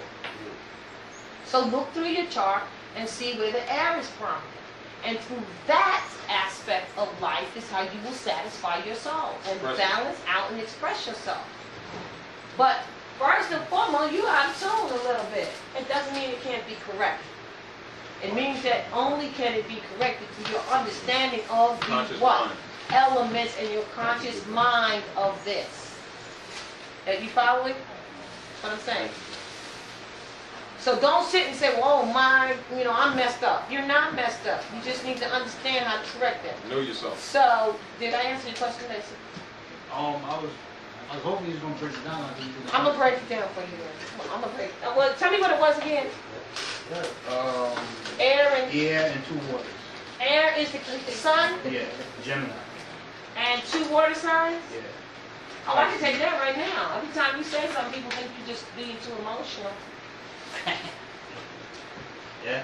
Am I right? Yeah. Because it's the 2 waters that are trying to express themselves through what? Through air, which is communication.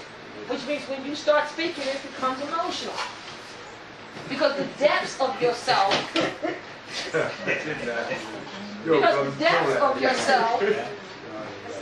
cannot express itself but has nothing to support it. You got lots of water. Matter of fact, today's going to be a special day for you. You know, the moon's in Cancer today, and so is the sun in Cancer. And if y'all read this, there's a lot of things going in Cancer now. But, so the depths of yourself, the depths of yourself is water, beginning and end. It's emotionalism, emotions, feelings, psychic stuff. And you don't have anything on your trinity to help that. So you got to go search it through your chart and find out where your earth is. And through that house, express yourself. All right? Because what happens is you bring a lot, and let me tell you what you do. You bring a lot of good things to yourself, like air, bringing some life to water. You bring a lot of good ideas, but like how does air and water relate? Because everything does relate. There's just elements that are complementary, more complementary than others in terms of long-term relationships and or investments of business or whatever. So the air comes and it just kind of like hits the water, would bring some bubbles of air to this rotten vegetation that appears that's underneath the water that has no real oxygen level or air. And the air brings some good thoughts and ideas to thyself. It gets drowned out. But it gets drowned because then it goes away. And that's why you get passionate, because you feel as though you're not really being heard. I say to you, science is perfect. Find your chart. Find out where that earth is. Because you got too much water and you need earth to balance it. Exercise it. And so your characters, you may end up doing something that they think is out of your character. Matter of fact, expect that to happen since you've been knowing yourself or not knowing yourself for so long, and everything you do seems to be emotional. When you find what you need to do, and it can be that. So you're going to be out of your character, they say. Because your character is that air, and you can't express yourself there. Because it doesn't support you. And so women never had children that would be coming to this earth that was out of harmony. So when you see those things in future old movies that say, you know, well, you were going to have the child on the 5th, or you don't know, it's a bad moon, that is very real. But it would be like second nature to us. Because you know when you ovulate, you come on that every 28 days. And it's like, if you don't conceive this month, they may conceive next month. So what? You're in rhythm with the universe. That's the true rhythm rhythm method. All right? You had a question. Now, when you say the moon, what's you talking about, your partner? How they figuring this out? How they figure this out? Okay, how they figure this out? You have to know your chart. Do you know your chart? All right. Do you know your sun sign? Your sign. Oh, I'm an Aries. All right, you're an Aries. All right, you don't know your moon sign. And you don't know your rising sign. Your rising sign is what was on the horizon when you were born, which dictated your physical presentation. And your moon sign is the real you that shines in the darkness. That's your soul. And so what we're talking about is the fact that if your trinity is not in order, you're in conflict with self, but it can be corrected with knowledge. And again, another way of stop thinking something's wrong with you and understand what's right with you. And start exercising this, working that chart. Because that chart, it dictates what, I hear some Christians now saying, it's really interesting. Yes, and the preacher said that we were marked at birth. I said, oh, that's good, they're getting close. Now, what were you marked with? They don't know, but the preacher said we were marked. This is a blue chart. It's a blue chart of you. And your navigation, like we said earlier, navel.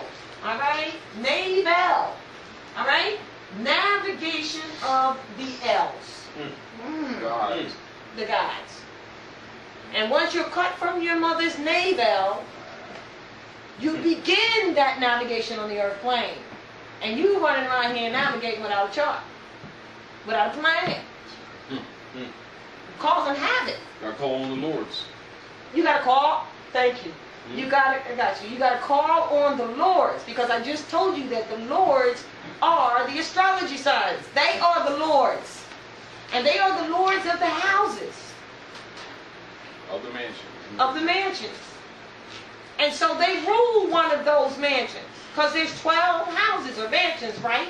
And there's 12 signs, correct? Because each one of those signs is at home in one of those houses, aren't they? So Leo, the sun, is at home in the 5th house of Leo, is it not? And the reason why it is because when you get to this 5th house of Leo, just like Capricorn's up here, dictating the mid-heaven and winter, Leo's right here, because all the signs that are in the middle are the epitome of the purpose of the season. That's why I told you they don't change. They're the purpose. of this season. And there's a season and a rhyme and a reason for everything. So when you get here to Leo, a lot of people get confused, and I'll say, well, what's the, they'll say that the fifth house, the sun is Leo, and they think that that's the fifth house. Well, Leo doesn't have to be at home when you were born. Leo and all the other signs could have been visiting. They're transiting around these 12 mansions.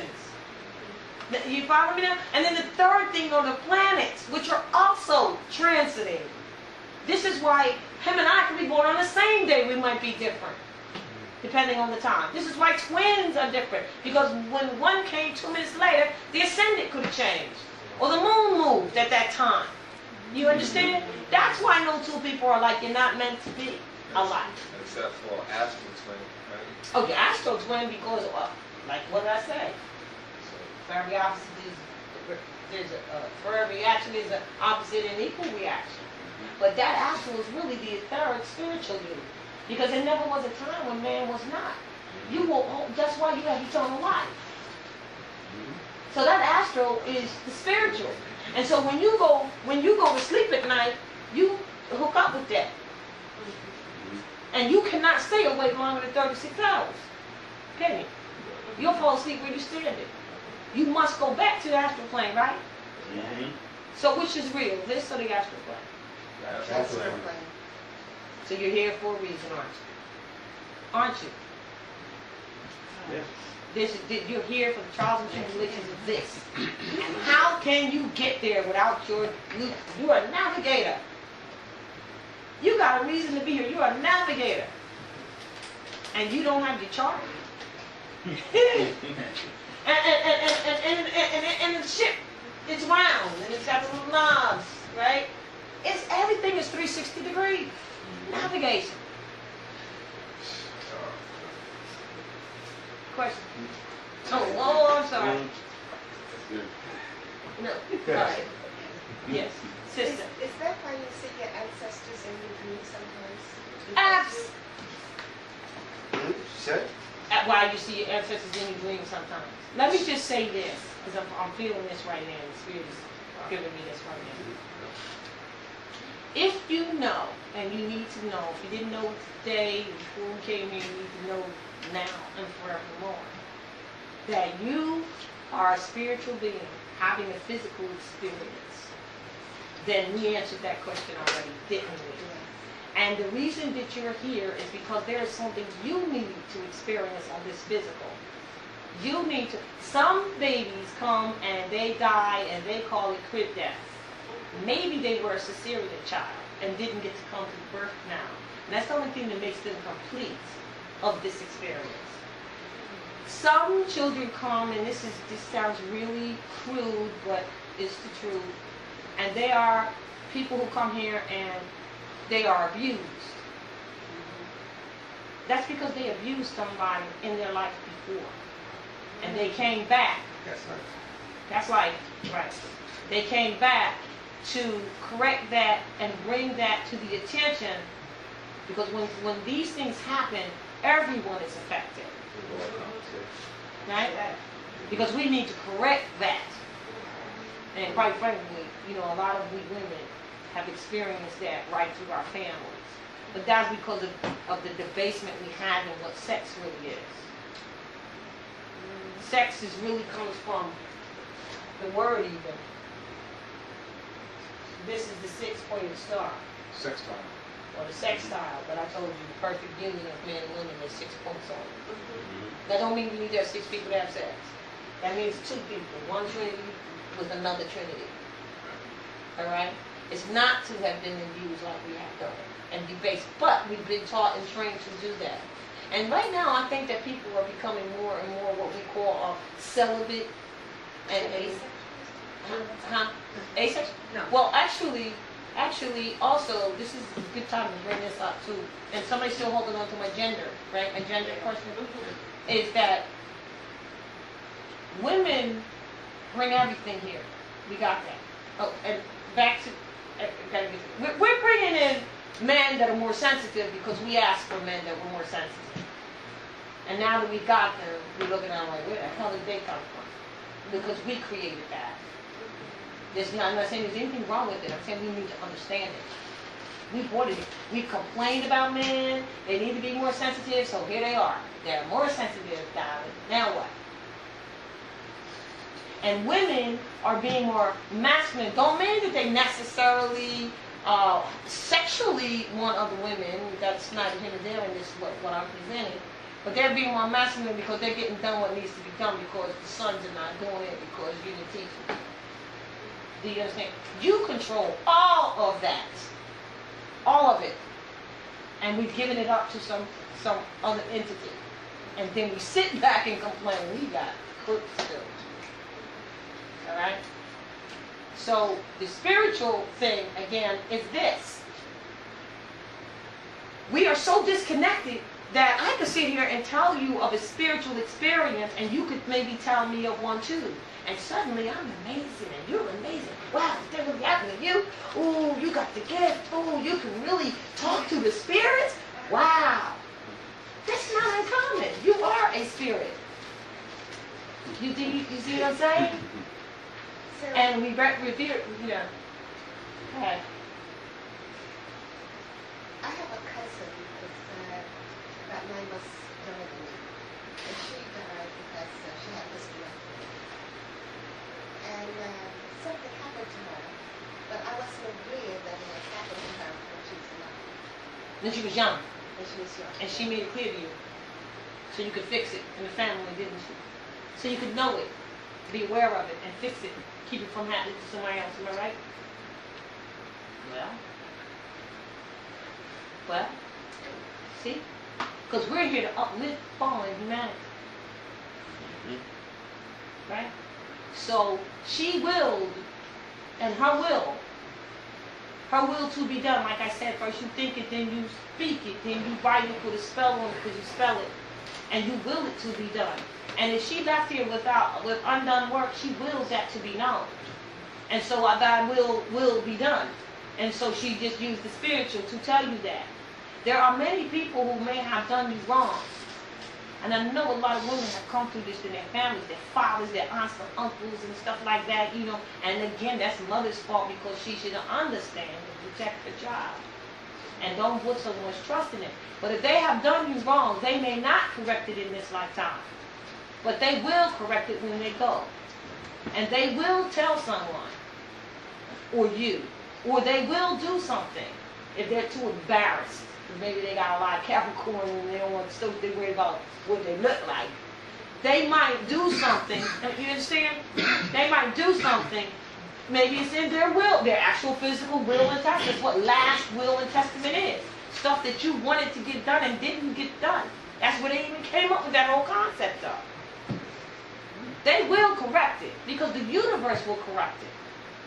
So if you've been treated or mistreated wrong, you will be vindicated. You will have that. And it may again come through the spirit and it's going to satisfy your soul. And sometimes just having the person admit to you, I don't care if they didn't tell the world, just told you. I apologize for that what I did because it was really wrong. It changed your life. It was between, I didn't even know about the incident. You had no idea. No idea. And she showed it to you like it was in color, Technicolor, didn't you? And then you could go back and verify, couldn't you? It was like I was watching a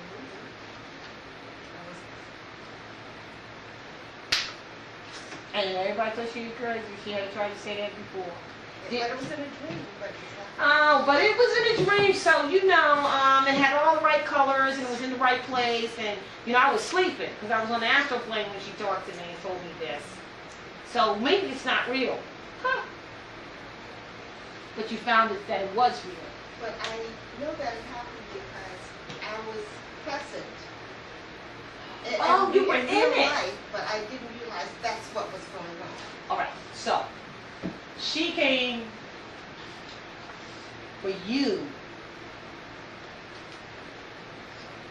because did she try to tell you that at the time? Yes or no? No. She never tried to mention when she was living about this, did she? No. Because she couldn't.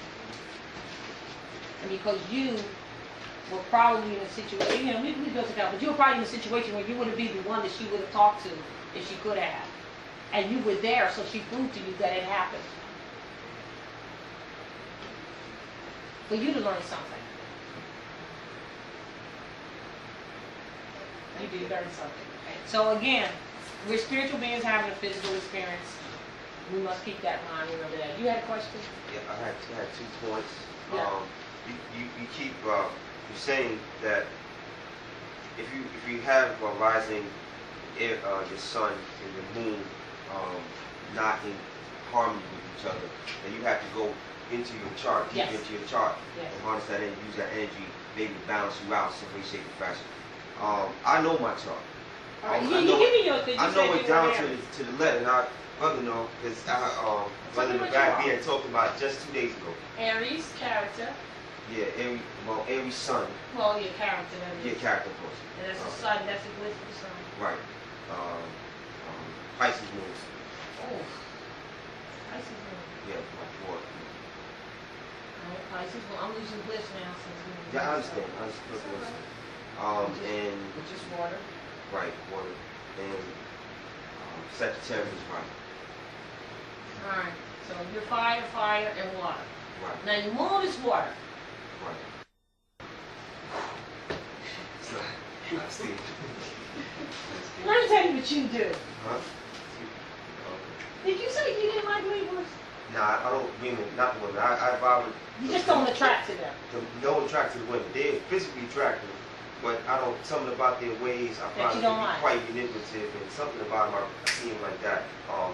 Now the men, the men are cool, vibe with the men and stuff like that. But it's something about the women, and they're attractive, but they're very manipulative. Yeah, they got some ways. Got a lot of ways about. You're talking about Venus. And I've dealt with them. Like that. They got some ways. The genders are going to be the planets. We've got 10 planets. There's going to be a balance of 5 and 5. That would be the balance. So it's only going to be 10, right? Because where your planets are. Mm-hmm. Now, the genders, if you're a person who has a very difficult time finding a mate, now I use the genders. I use this where the planets are as a quick chart on someone. I do a chart real quick, just using that portion of it, not even dealing with more depth. And if you tell me you got 8 masculine signs and only 2 feminine, you're going to have a hard time finding a mate. That's it. Or vice versa. 8 feminine and 2 masculine. And I'm using 8, let's say 6. What you got to look at, and that's why you got to do your mate's chart too, is that you get that mate, if they've got 8 complementary. If it don't, it ain't gonna happen. Because you're too outgoing for that person. If it's masculine sign. Or you're too passive for that person. But you have a, not totally out of balance, but you got, out of 10, you got 6 of them that are feminine, or 7 of them that are feminine, or 7 of them that are masculine. You ain't going to get with somebody that doesn't somehow balance out that masculine versus feminine. They need to have 7, if you got 7 masculine, they need to have 7 feminine, because the J and it going to fit. It's not going to work. And that's a hidden chart in a way, but that's just, I'm saying it's hidden because nobody really deals with that. Going deeper. It's just going a little bit deeper, and it quickly will tell me whether that person is an outgoing person, whether they're outgoing energy, based on that. What about a 5 and 3? Oh, well, 5 and 3, I use that as an example. 5 and 3 is, none of it's bad, don't get it wrong. Any of these configurations that I gave you are not bad. A woman with 8 masculine signs, or vice versa, a man with 8 feminine is not bad. It just means that they are either incomers or outgoing, there's the quality of them. It's just that you must look at that before you start trying to put a peg in a square. What does it go? Yeah, a square and a round hole. It's just, it ain't gonna work. So even on a quick one of those, you do one of those quick charts and find out, you're done. So, you understand? How important is attraction? Because a lot of times, you know, astrology, you know, you line up everything, you try to line up the right, then it doesn't seem, you know, to match up, then it seems like you're attracted to, say, someone that's totally, and that's, I think, in a lot of arranged relationships, even though, you know, they line up all the houses, the attraction is not there. A lot of the people who are supposed to mate or get together, they don't want to do it because there's no attraction. They seem to go with this. So how important is attraction, and how much should it be? You know, how much weight should be given to it? That's magnetic energy. And if the magnetic energy is not balanced, it's not there. It's not there. All right. Now, a lot of times you're attracted to that which is in your seventh house. But that doesn't, I mean, or that which is in your, actually your first house, I'm sorry. Presentation. That's presentation. But that doesn't mean that's the best mate for you. You got to understand that. You got to know the difference between a sexual attraction or physical attraction and a magnetic divine. So you are spiritual, chemical, magnetic, divine beings. So you must understand all of those connections. So the attraction, you got to define the attraction. Are you talking about sexual attraction, physical attraction? Well, no. Let's say magnetic. Let's say no. Let's give me a scenario like a magnetic. I mean, where everything is working, all the attraction is working, but you just attracted to the person. You know, you just want to. It's just there. You know? All right. If you're just attracted to a person, then there's some energy and elements that are correct for you. Because I you know, in looking at relationships, you know, movies or actual relationships, you see that it's just a, you know, just a connection there. You know, like people, you know, just know, you know, they just know that they're supposed to be together, and so I mean, how important is how does that happen? Right. And I'm not necessarily sexual, but I mean, just in terms of magnetic. All right, I understand what you're saying. And how important is it? I guarantee you this: if that happens, look at the chart. There's something in there that is complementary. That doesn't just happen. So the chart would reflect the magnetic. Absolutely. Absolutely. Unless you're on just you like her because her body looks good. That's what I'm saying. You must know the difference between the magnetic attraction that you are a magnetic being, and divine and spiritual, chemical, right? And the lower mundane self of a physical attraction. So once you clear that up, the rest works. Could you know that before you speak to them? Like you would have to engage some type of oral conversation This is to a good know. question. This is a good question because are you attracted to her magnetically, or are you attracted not, or are you attracted sexually? Because if you are magnetically attracted, then there's some magnetic energy there. And you don't need to know it, and you know it because you do feel that magnetism. But if you are attracted sexually and physically, then you need to determine that you're attracted because you like the way, you know, her body looks. Do you understand? Because you're going to get aroused by that on the sexual, physical side. So that's why I said you must determine and know. You see, because the other thing is that we oftentimes look at mates and want them to be what we want them to be. And we're disappointed because they're not what we wanted them to be. Right, brothers? This happens all the time. I never said I was like that. Where you get that from? Because we want them to be our idealism of what ought be. So you must also be able to discern between that. Because a lot of times, like I said, you know your chart. If you find yourself attracted to an X type of person, find out where it is in your chart, find out why you're attracted. You may be attracted to that which is in your first house, which means physically you're going to be attracted to that type of body style, and you will find that that's what's in your first house, for instance. Or your best mate may be your opposite by sun sign, but depending on where all the other planets are, you just go look in your seventh house. See who's in your seventh house. See what sign is in your seventh house. And then after you see the sign that's in there, which is the Lord of the house, see if there are any planets in there screwing that up. And that might be why you don't have good relationships. I knew a brother, this is true, I got you. He had 3 girlfriends for 10 years, most all of his life of dating. Always kept 3 girlfriends, always. Don't you know a certain year came around and those planets had moved out of that, because they were in the 7th house. 3 different planets were in, 3 different, of course, planets were in his 7th house.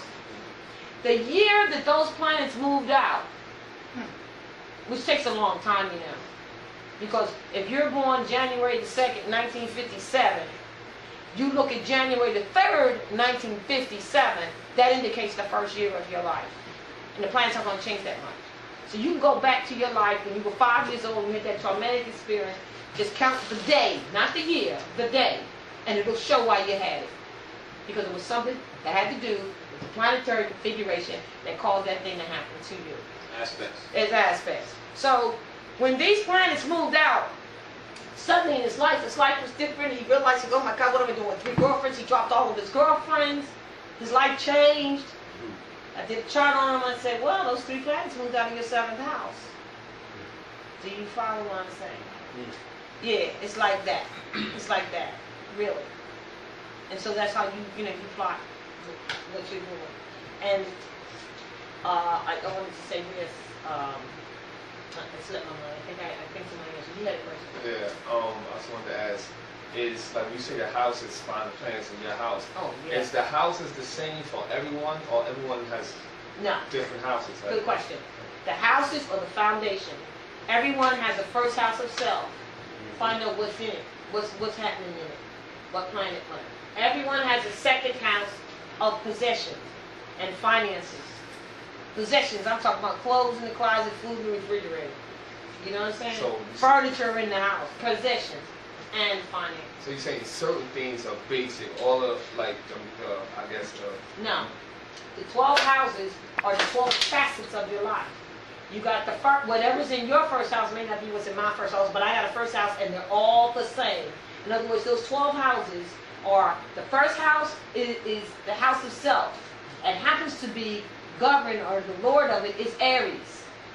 That he may not be home when I was born though, but it's Aries. All right, now you get me? Yeah. And then the second house is the house of finance or possessions, Taurus. And then the third house is the house of communications and basic intellect, Gemini. And then the 4th house is Cancer, self-argent. Now, everybody's, those 12 houses all the way down to, to Pisces, they're all the same firm. That's the basic fundamental. Now I'm going to go look at my chart. What's in my first house? Oh, that's in my first house. What's in yours? So how you determine what's in your first house is through the planets. Where they're sitting at the time. Not just the planets. Yeah. That's why I said 3 things. The houses are there, as you understand. Yeah. Then there's the astrology signs. Signs. Right? They're moving, constantly visiting. So the first house belongs to Aries, but he wasn't there. He was way over there in the 5th house visiting Leo. So, do you understand what I'm saying? Yeah. So when I was born, that's how it was. Somebody, Leo was in the 5th house, let's say. But when you were born, Leo was in the 7th house. Because Leo and the whole 12 signs, it's a clock. It's moving. So you got, let me just do this real quick. You got the circle. You got the circle. That's what they call it, the clock of destiny. Of destiny, right? Your destiny. You have the circle here. And you have the signs. And each sign is, each house has a lord of, oh, he's doing that, I do it wrong. But these are the signs, right? These are the signs. Aries, Taurus, and Gemini, correct? First, second, and third house, correct? Yeah. All right, and then you have Cancer. And then you have Leo, correct? And then you have Virgo, right? You notice the glyph for Virgo, she's the virgin. That thing goes back in, fallopian tube. But when you get to Scorpio, he's male, it goes back out. That's the energy. So then you have Virgo, right? So, and you go all the way to Pisces. We understand this, what I'm saying, right? All right. So when you get to Pisces, I mean, when you if you could look at this band right here, this band, you look at this band of astrology signs right here on the outside, right?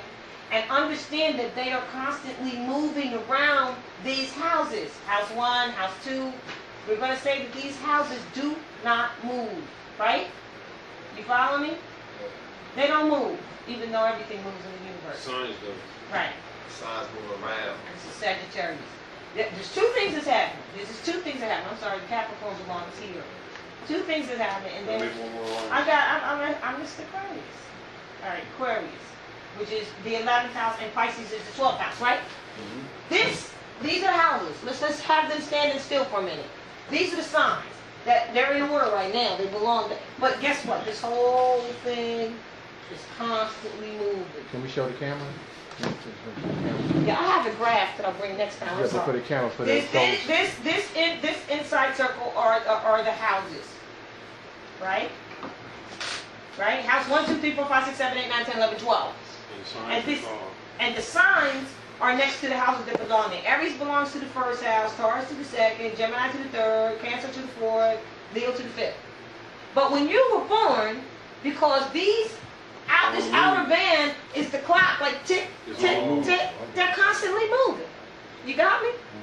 So that's why you say, well, you got a 14-degree Leo. Well, because this is the house, and it's 30 degrees. Each house is 30 degrees. But Aries went into this house maybe 14 degrees. It's halfway in there. You following it? All right. So this is constantly moving. So these astrology signs are the lords of these houses. But they weren't home when you were born.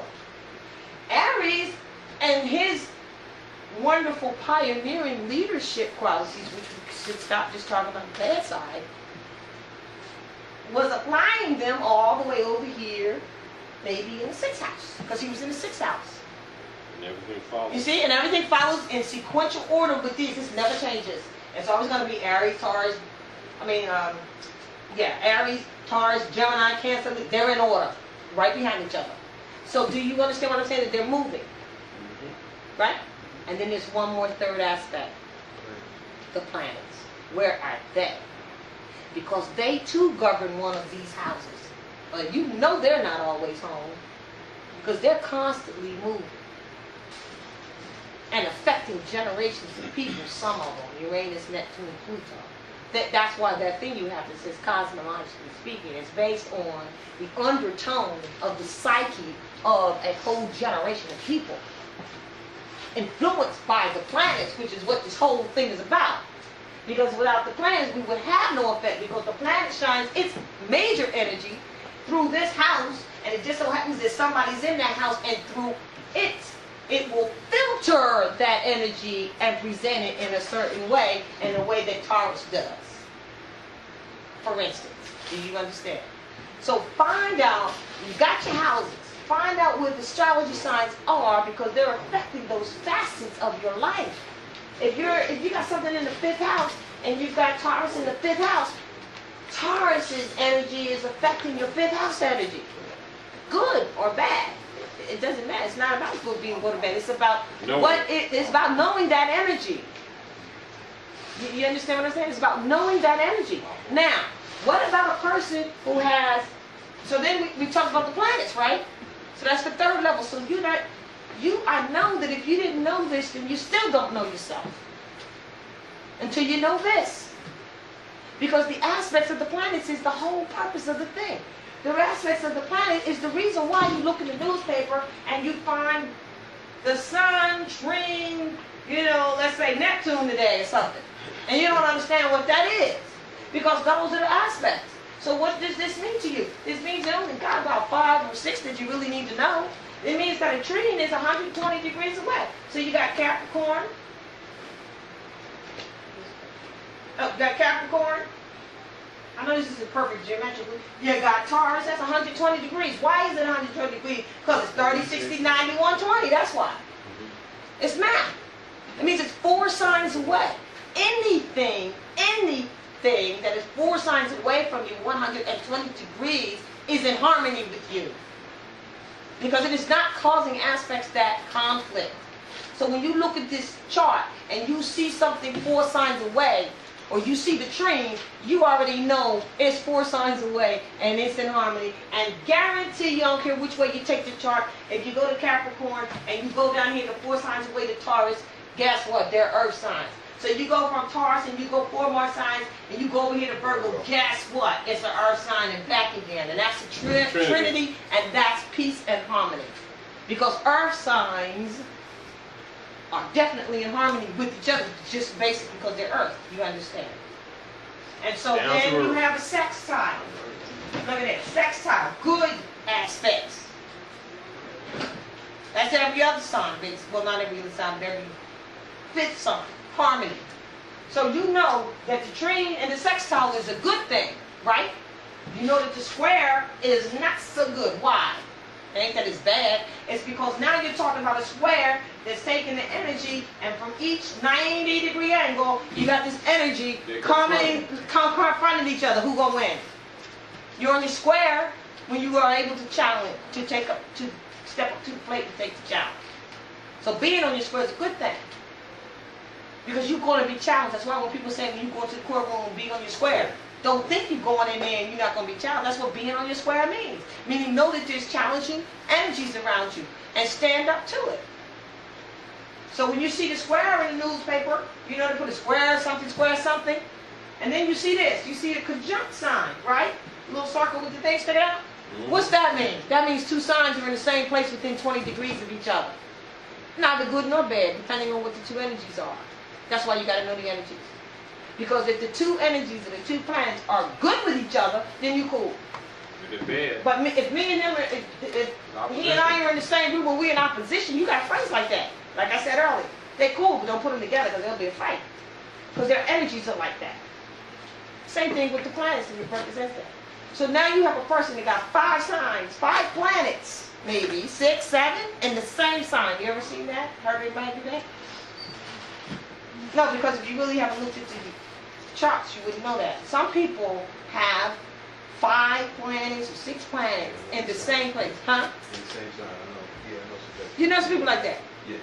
So generally, in Latin or cluster. What would we say? We would say that all the planets was jumped up in the, say, 4th house having a party, right? Because they were all right in the same place. Because if they're in the same place, then they're in the same house.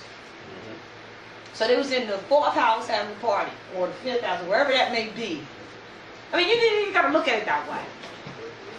I know what you're saying. That was somebody else dating. So. Ah, all right. So now that person was, they were really marked to do something.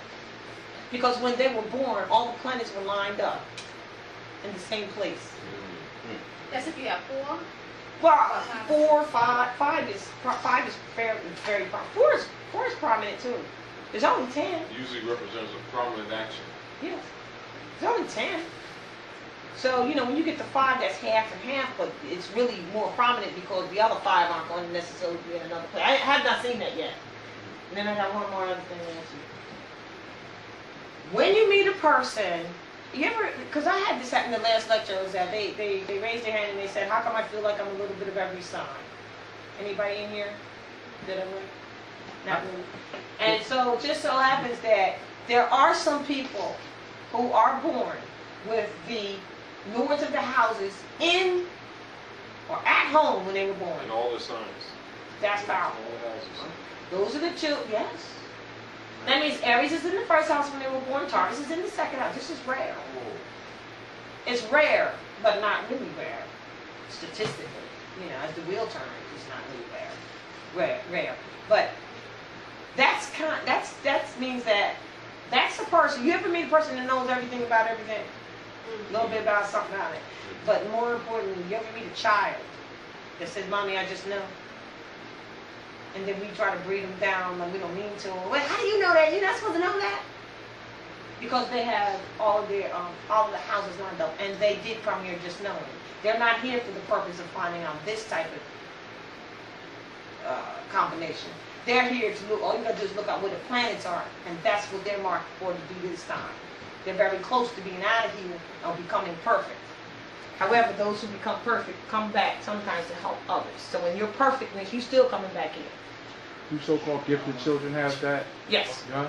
Because I taught a class of gifted children, man. I mean, I might as well have been there. You might as well have been a student. Them cats ate me up. I was throwing books at them. Oh, man, them guys were something, man. They had that probably, or they had extreme high combinations of energies in their 3rd house of intellect. You understand? One of the two or both. And I bet you know what? I would love to be able to do a statistic on those children and see Yeah, them cats, man, they just ate me up. They ate you up. Oh, They humbled you, didn't they? Oh man, I was just throwing books at them. I was trying to just, you know, they was eating everything up. Wow, I would love to know. Do you know how that class anymore? I would love to know the statistics. Now, does this work with the Europeans too, or is it just Yeah. Anything that lives. Anything that lives, because this is universal law. See, and that's the thing, because here in New York, we're not to hate the European. First principle is love. And you will learn to love instead of hate. And you will learn that once you understand who you are and who they are. Then you know you don't hate them. Because as Todd said earlier, we hate them because they put us into slavery. Well, we had them in slavery first. Now what? Yeah, so you gotta, because you got some people that they just caught up in that. I mean, they measure their whole consciousness by, you know, their hate of European and how much you down, and that's their whole focus. You know, and I get into arguments with them all the time. You know, and the whole measurement is a Europe, and that's it. That's their whole thing. If it's that's it. And then they call themselves Europeans by calling themselves niggers. But here in New York, the black on black. here in New York, I find that more because statistically, and I'm glad you brought that up because I want to share this. Mostly I've seen a lot of brothers that have that psyche you're talking about of hating, and I'm going to tell you this right now, it's written all over their face once you know. They stagnated. I don't care if they got on a red, black, and green, whatever, and Afrocentric, whatever. It has nothing to do with their soul and their spirit. They're stagnated. And you can see it in their face, can't you, sister? You can see it in their face. They start to have a permanent frown like this. Well, they hate the white man, they call it. Hating themselves. And they're hating themselves. And I freed somebody from that once when we talked about it. Sometimes you just talk to them and tell them. Because that's what has held us back. And that's why when Noble Drew Ali came, he said the first principle was love. Because it is. And that's the first principle because the mother brings Venus. She rules love. You must learn to love and not hate. Why do you think that was said? Because you obviously will start hating, you know, quote unquote, the white man. And you're stagnated. Your soul is stenched. And really, you got to get behind. It's not love in every. I mean, love is a principle, and dealing with that principle is what activate. You know, it's how you get to your highest. You know, so it's not so much you love them and you kissing them and all that, but it's a principle. And everybody missed that love. Because for me, you know, being an Aries, I mean, I was about taking heads, and I had a hard time dealing with that love. I had a hard time dealing with it. But then as I study, I can see it as a principle, not so much. You know, but that principle, and once you can master that principle, then you can, you know. And then another thing with the people with the black on black, I